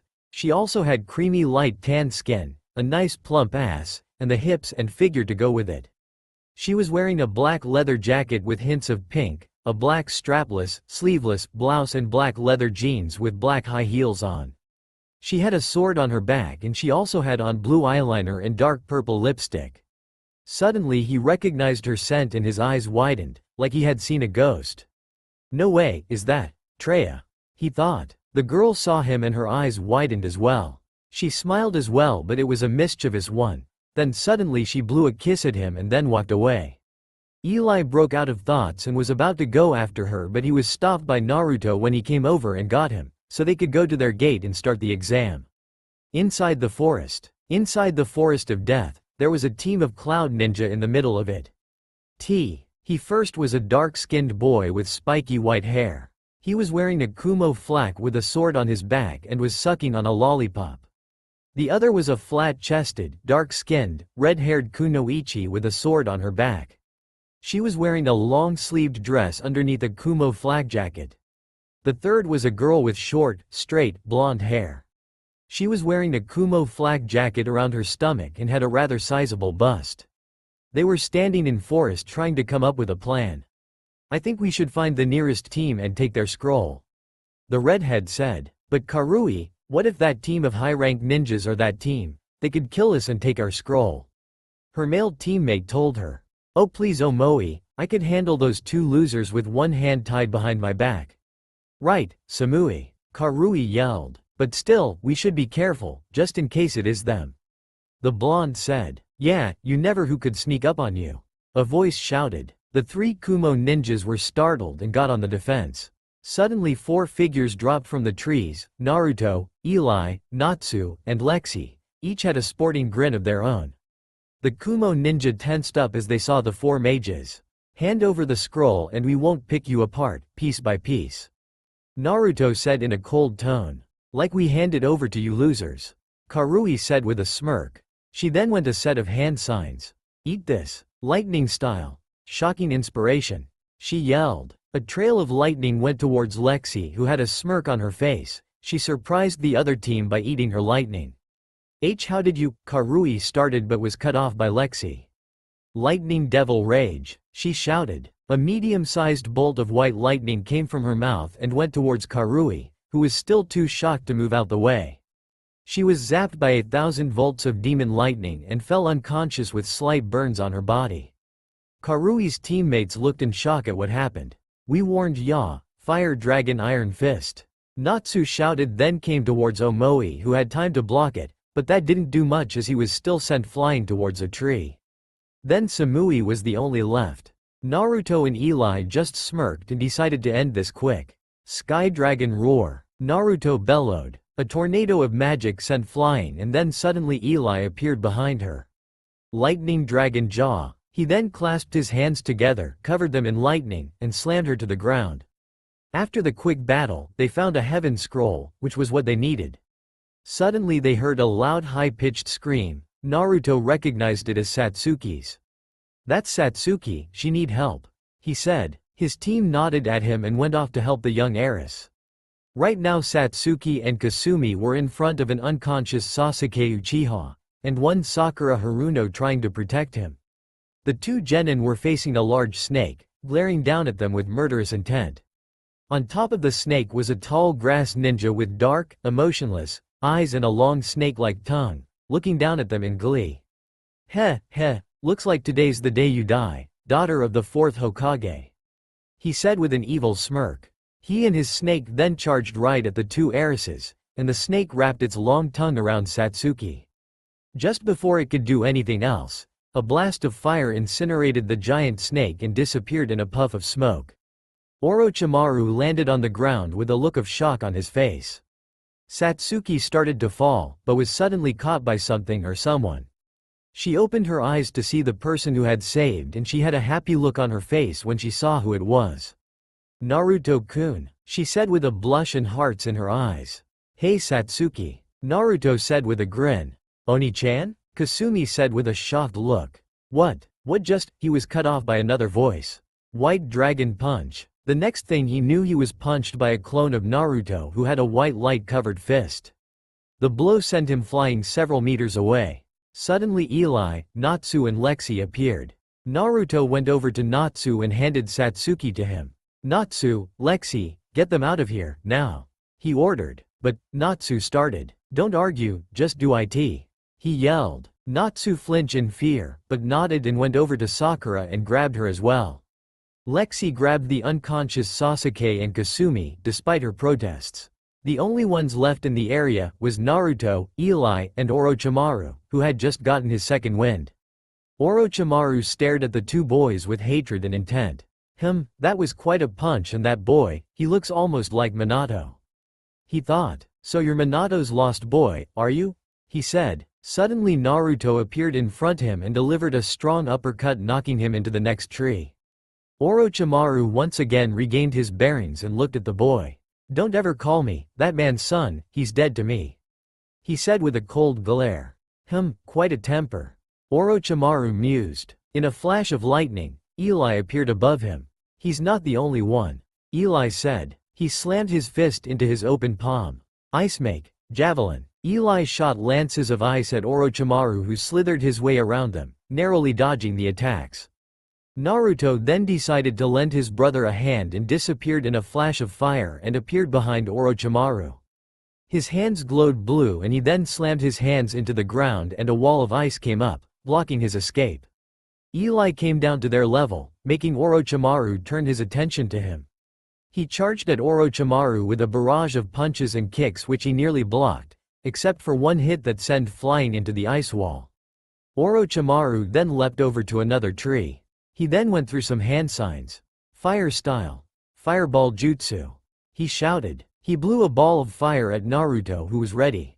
Ice make. Blast. He yelled. Naruto shot a beam of ice from his hands, which collided with the fireball, making a plume of steam. Naruto started charging his magic, ready to end this. Orochimaru was also going through some hand signs. Wind style. Great tornado. Orochimaru shouted. He let loose a big funnel of wind and Naruto let loose on his own. Lightning dragon roar. Naruto let loose a large yellow electric tornado that overpowered Orochimaru's and went towards him, knocked him off the tree, sending him down to the deep, dark ground of the forest.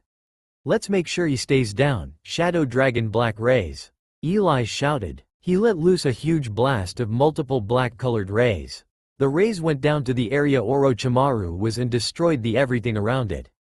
Think we got him? Eli asked. No, but let's go, Naruto said. The two brothers disappeared in a flash of lightning. Unknown to them, Orochimaru was watching them keenly. He had a malicious smile on his face as he stared Naruto and Eli before they left. Speed, strength, being able to summon ice from their hands and bending the other elements to their will. I think I found two new vessels, he thought. He disappeared into shadows with new plans for Naruto and his brother. After their little encounter with Orochimaru, the wizard team, which consisted of Naruto, Eli, Natsu, and Lexi, along with their exceeds, decided to help Team 7. They thought since Orochimaru was after the two Uchiha twins, it would be best to stick with them for protection. Sasuke was angry, stating that an Uchiha didn't need help, with Sakura agreeing with him, only to be shut up by his sister, who was happy to have her Naruto with them. The mages then gave them an earth scroll, since that was the scroll they needed to pass, and made their way to the tower. It was easy to get there since Naruto and Eli combined their powers to get them there in a flash of lightning. They were shocked by how fast they got them there. Sasuke then demanded they teach him how to do that and all other jutsus, as they should be used by an Uchiha only. This stopped when Eli beat the crap out of him for trying to order around his little brother. During the next 2 days, Naruto and Eli were training the others in their Slayer arts, since they had more experience and power when it came to Slayer magic. Naruto would help Natsu with his fire magic and fire dragon Slayer magic, and how to use them in combinations. He also implanted a fire dragon lacrima inside of him to help him achieve his dragon force faster. He would also spar with Natsu to help him improve his hand-to-hand combat skill, which were already good. Naruto would help Lexi with her magic by teaching her lightning spells outside her Devil Slayer magic. Lexi also learned from 2 of the books she brought with her on elemental magic she was learning, how to combine her devil element with another element outside of it. Naruto helped her learn how to, since his mother taught him how to combine his Dragon Slayer elements as long as they were compatible with each other. Satsuki would spend some her time with Naruto when she wasn't training. During the time they spent together, Satsuki had asked the question about what happened the night he left, like, where'd he go, what has he been doing? Needless to say, by the time Naruto was done explaining, she was both shocked and happy. She was glad to her best friend, crush back. Kasumi would also try to get to know her brother more and spend time with him, but he refused. He also threatened to rip out her heart and feed it to the death god, Shinigami, himself. Currently Naruto and Eli were watching Natsu and Lexi spar with Sin and Happy on the sidelines. They wanted to see how much their teammates, students, had improved. The match was interrupted when Naruto caught a scent, which made him turn around and snarl with anger. The others noticed this. They turned to see what Naruto was looking at. At the door were 5 people. 2 of them were Naruto's former parents Minato and Kushina. The third was Kasumi, and the last 2 were his former godparents, Tsunade Senju and Jiraiya. Minato smiled at him and came forward. "Naruto, I'm happy to have you home, He was cut off by Naruto's cold glare. "Don't call me that, I'm not your son, you bastard," he hissed, making Minato stop. "Naru-chan, shut it," he yelled, making her flinch and tears to well in her eyes. "I am not your son, you bitch. Don't talk to your mother like that, brat," Tsunade yelled. "He wasn't talking to you, you old bag," Eli said, coming over, making Tsunade glare at him. "And she's not my mother," he said. "Sochi, can we please talk?" Kushina asked. "No, now I'll ask again, why are you here?" Naruto asked. "Well, to show that we are sorry, me and your mother have decided to give you training. We want to train you for the exams. Sensei and I are willing to." He was cut off by the wizard team's laughter. "I'm sorry, but these 2 being trained by them, please," Lexi said. "Yeah, Naruto and Eli are way stronger than that old lady and white-haired freak," Natsu said, laughing. "Aye sir," Happy said, giggling. "Yeah," Sin agreed. This made everyone look at them in shock, except for Jiraiya and Tsunade, who glared at them in anger. "Hey, who do you think you are?"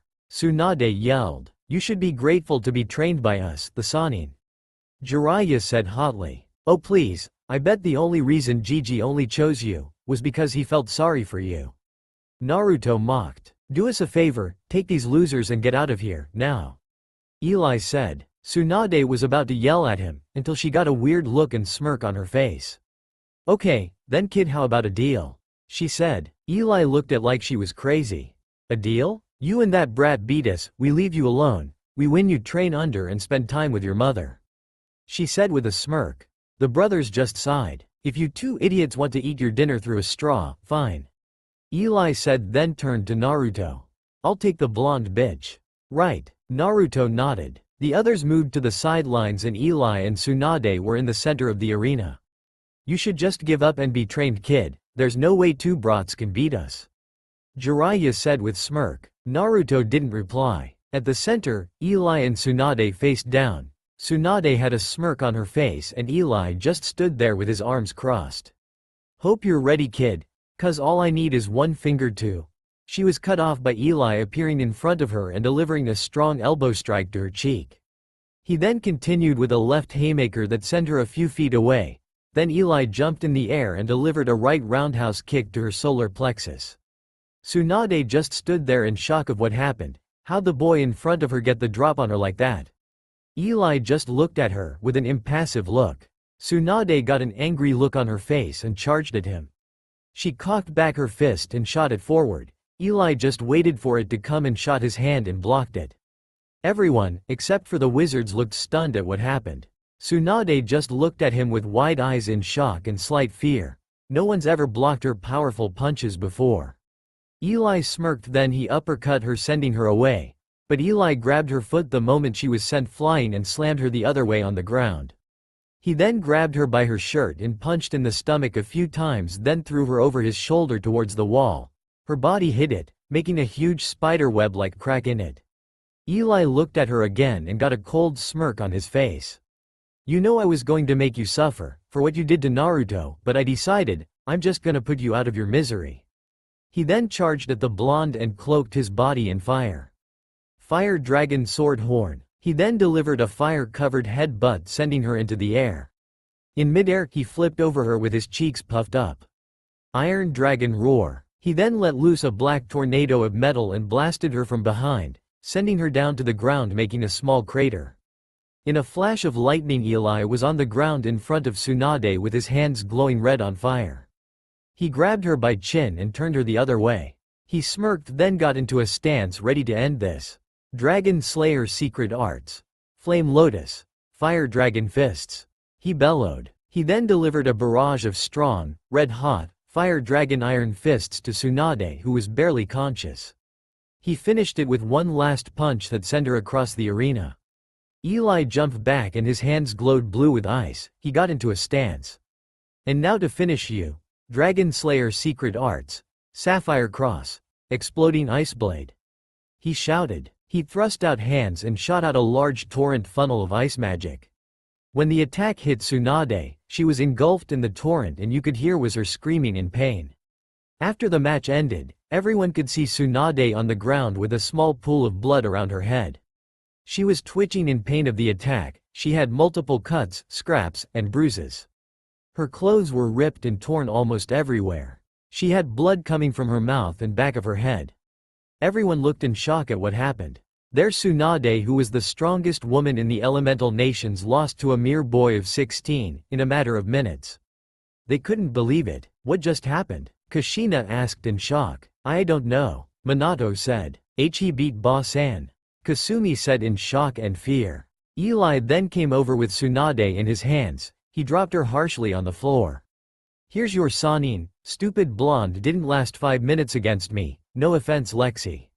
He said. None taken, she replied. Eli turned back to Tsunade, glared at her and stomped his foot on her head, digging into her skull. Naruto told me you were the legendary sucker for losing at gambling, but it turns out are a loser in life too. He said harshly before kicking her away. Eli then turned to Naruto. Your turn little bro, make sure you make it hurt. Eli said with a sinister smile. Naruto grinned and nodded at him, then turned to Jiraiya with a cold vicious smirk. I going to enjoy this? Jiraiya gulped. Also, my little brother has 3 times the power I have, so this is really gonna hurt. Eli said, told him smirking. Naruto and his former godfather went to the center of the arena. Naruto got into a battle stance, while Jiraiya composed himself and smirked. You might be strong kid, but there's no way you can best the mighty. Jiraiya was cut off by a lightning-covered fist to the throat. Lightning Dragon Iron Fist, he said. Jiraiya was sent flying away, but before he could hit the wall, Naruto appeared in front of him and grabbed him by his throat again. His hands glowed with black shadow energy. Shadow Dragon Waxwing Flash, he yelled. Then his arm and hand let out a small funnel of black wind that sent Jiraiya backwards. Jiraiya got up and glared at Naruto. He then went through some hand signs and slammed his hand on the ground. Summoning Jutsu. In puff of smoke there in front of Jiraiya was a medium-sized orange toad with battle armor and a battle axe.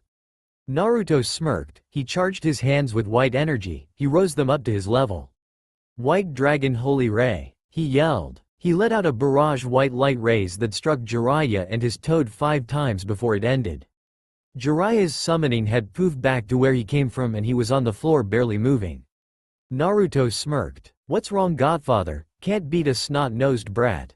He said the word godfather mockingly. Guess you're just as weak as everyone thinks you are. He laughed coldly. Naruto's face then turned serious. Let's end this. He got into a stance and his hands glowed red with fire and yellow with lightning. Advanced Dragon Slayer Secret Arts. Flame Lotus. Flaming Lightning Blade. He bellowed. He shot out his hands and engulfed Jiraiya in a vortex of fire and lightning. All you could was his cries of pain and agony. Once the attack ended, Jiraiya was alive but barely. His clothes were torn off and he was scorched and had multiple burns on all over his body. He was passed and his eyes went white with pain. There was also some blood coming from his mouth. Naruto smirked and turned to his teammates and brother who was cheering for him. Naruto then appeared in front of the Namakazes and dropped Jiraiya at their feet. Leave now, and don't let me catch until the next part of the exams, or else. Naruto emphasized the last part. The Namakazes looked at him in fear, then gathered up the 2 Sannin and left as fast as possible. Naruto went back to his team. On the railings, the rest of Team 7 watched the matches. Each one of them had a different look on their faces. Satsuki had a dreamy-eyed look on hers as she looked at Naruto. Sakura had one of fear and utter disbelief. And Sasuke had a look of anger, hatred, and jealousy. Wow, Naru-kun's so strong, he's incredible, she said with a blush and sparkles in her eyes. And no way, what are they? Sakura screeched in utter fear.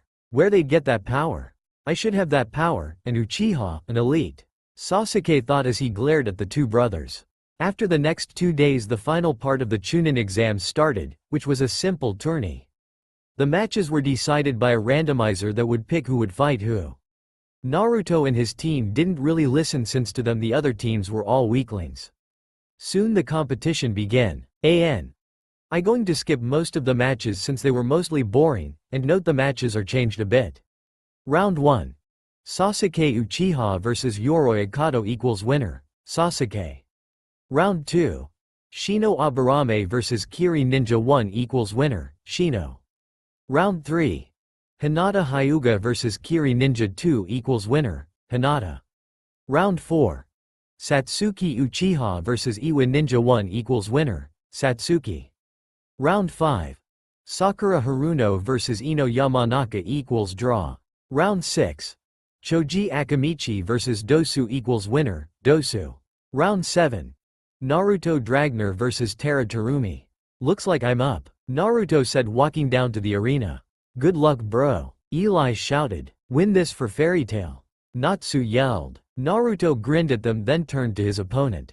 It was Kunoichi from Kiri. She was quite attractive. She had fishnet stockings on her arms and legs. She was wearing a blue sleeveless shinobi top that covered her ample chest and wore blue skirt and high-heeled shinobi sandals. She had a sword on her back and wore her shinobi headband around her neck. She looked Naruto up and down and winked at him. Naruto paid no attention to her. Begin, the proctor said. Hey, you're kind of cute. After I beat why don't we go out? She flirted, making Satsuki glare at her. Sorry, I don't date tramps, he said, making her glare at him.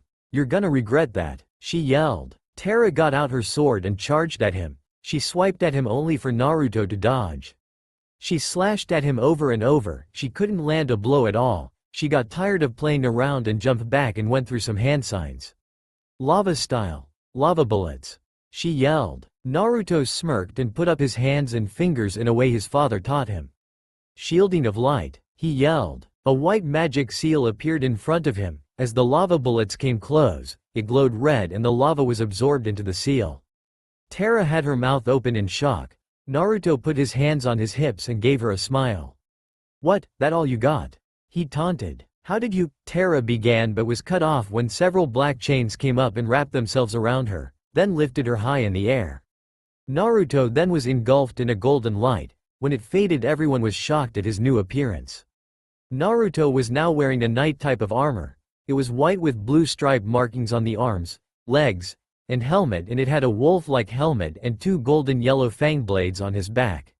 Wolf warrior armor, he announced. Everyone in the stands was shocked at what Naruto was doing, except for the wizards. Wow, Naruto-kun looks so different, Satsuki said, blushing at his new appearance. Kasumi, what's your brother doing? Sakura said. I don't know, he never told me, she replied sadly. Sasuke on the other was looking at the strange technique in interest. He tried to copying it with his Sharingan, but to his frustration, couldn't. What is that jutsu, and why can't I copy it? He thought angrily. Minato, Kushina, and Hiruzen were looking at what Naruto had done as well. How did Sochi do that in those chains? She wondered. I don't know, her husband answered. So, this what magic can do, very impressive Naruto-kun. He thought as he looked at his surrogate grandson with pride. Naruto was glaring at his opponent and glowed white with energy. He got out his blades and went into a stance. Lobo Kendo, he shouted. He moved forward at blinding speeds and slashed Tara multiple times before appearing behind her. The black chains disappeared and Tara fell to the floor unconscious. Naruto then re-equipped into his normal attire, starting walking towards his teammates, who were cheering for him. The winner is Naruto Dragner, the proctor announced. Nice job bro, Eli congratulated. Yeah, that was awesome Naruto, Natsu said. Well done, Naruto, Lexi said. Naruto smiled. Thanks guys. The proctor announced the next match. Round 7. Natsu vs Neji Hyuga. Natsu was on the arena floor grinning from ear to ear, while Neji had blank look on his. I'm all fired up, show me what you got, he said. You should just drop up, fate has already decided me the winner. Neji said. Wow, you should really take that stick out your butt, Natsu replied, making Neji glare at him. Up in the stands, both Natsu's and Neji's team were looking with intent. That guy doesn't stand a chance against Neji, one girl with buns in her hair said. I wouldn't count Natsu out. Naruto said. Neji got into his clan's stance and then rushed at Natsu. He started doing pressure points and palm strikes all over Natsu's body, not that it bothered the pink-haired dragon slayer. Neji then jumped back ready to finish it with one more strike. He smirked and charged at Natsu. He lashed out his hands, only for him to grab his hand stopping the strike. Neji's eyes widened in surprise. Natsu smirked and then cloaked his fist in fire and punched Neji, hard sending him flying. Natsu jumped back and put his hands up to his mouth and a magic seal appeared in front of him. Fire Dragon Roar, he yelled. He let out a huge blast of orange-red flames at the statue where Neji crashed, making a huge explosion when it hit. Once the smoke cleared, you could see Neji on the ground twitching in pain. Natsu grinned impishly and raised his fists in the air and let out a roar of triumph. The winner is Natsu Dragneel, the proctor said. Natsu then went up to his teammates and the proctor announced the next matches. Round 8. Shikamaru Nara vs Kin equals winner, Shikamaru. Round 9. Rock Lee vs Gaara equals winner, Gaara. Round 0. 10-10 vs Tamari equals winner, Tamari. Round 11. Lexi Drayar vs Kiba Inuzuka. The two stared each other down. Kiba had a smirk on his face. After this, I'm gonna make you my woman, he boasted. Lexi ignored him and checked out her nails. Kiba got angry then put down Akamaru and ran at her. Lexi kept checking her nails. When he got close, she pointed her finger and shot a bolt of white lightning that shocked him over and over. The attack ended and Kiba was on the floor unconscious. The proctor announced her win. Winner, Lexi Drayar, he announced. Round 12. Eli Dragner vs Kuritsuchi. Eli had a bored look on his face as he faced his opponent. It was an Iwaku Noichi with a flak jacket. She had one skirt on one side and had black eyes with no iris and had a sword on her thigh. She smirked as she looked at Eli. You should give up, I'm the granddaughter of the Tsuchikage, I can't lose. She boasted. Eli just cleaned out his ears. Huh, you say something? Kuritsuchi got into a stance and charged at the boy with her sword brandished. She slashed at him only for dodge and then threw a kick, which was blocked and countered with a punch sending her away a few feet. Kuritsuchi glared at him, only to see he was glowing. He touched the necklace and large sword emerged from it. The sword was medium-sized. It had black hilt that was shaped like a demon head sideways with a bat wings coming out the sides. It also had rubies in the eyes of the head. It had a long bronze-colored blade coming out of the hilt, with a double music note on it and a small triangle symbol above it. The blade glowed and lit on blue fire. He got into a stance. Flame Dragon Pyro Strike, he shouted. He struck the sword into the ground and a wave of blue fire raced towards the kunoichi. She went through some hand signs and slammed her hands on the ground. Earth Style. Mud Wall. She yelled. A wall of hardened mud came up and the fire strike hit it and blew it to pieces. She blown away onto her back. She tried to get up only to see a sword on her neck with Eli over her. She glared at him. I give up. She stubbornly conceded. Eli smirked. He then went up to the stands where his team was. Sasuke came over with a greedy look in his eye. Hey loser, give me that sword, it belongs in the hands of an Uchiha. He smirked thinking he would get what he wanted. Eli ignored him. I said give me that sword. He yelled irritated. Eli ignored him again. Sasuke growled then lunged at the blade only to get zapped the moment he touched it. He was lying on the ground, unconscious. What did you do to Sasuke-kun Yubaka? Sakura screeched at him. You want to go next? He threatened making her pale and shut up in fear. Round 12. Kasumi Uzumaki Namikaze vs Zaku. After Eli, Naruto's former sister went up against a sound genin named Zaku. She was on the ropes but in the end she won. After her match Kasumi looked at her brother to see if she was cheering for her, but was instead greeted with a glare and unimpressed look, that made her look at the ground. After her match, there was one more that caught Naruto's brother's attention. It was between the girl she saw at the beginning of the second exam and another male shinobi from Iwa. Round 13. Traya Blackthorn vs Iwa Ninja 2.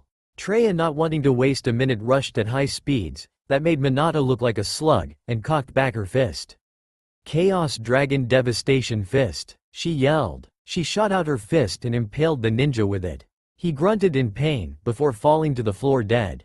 Everyone had a shocked look on their faces as they looked at how fast she ended it and how brutal she was, except for Naruto and Eli, especially Eli, since he knew her. Still as brutal and bloodthirsty as ever. Eli said to himself. Naruto overheard him. You know her, Eli?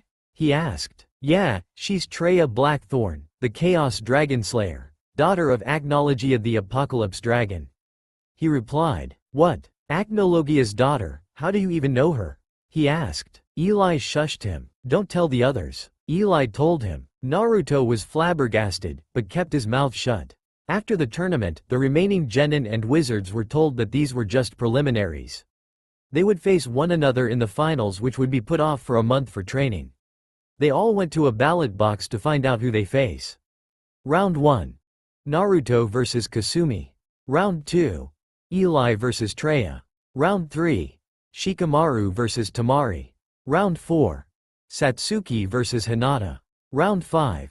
Sasuke vs Gaara. Round 6. Natsu vs Lexi. Round 7. Shino vs Kankuro.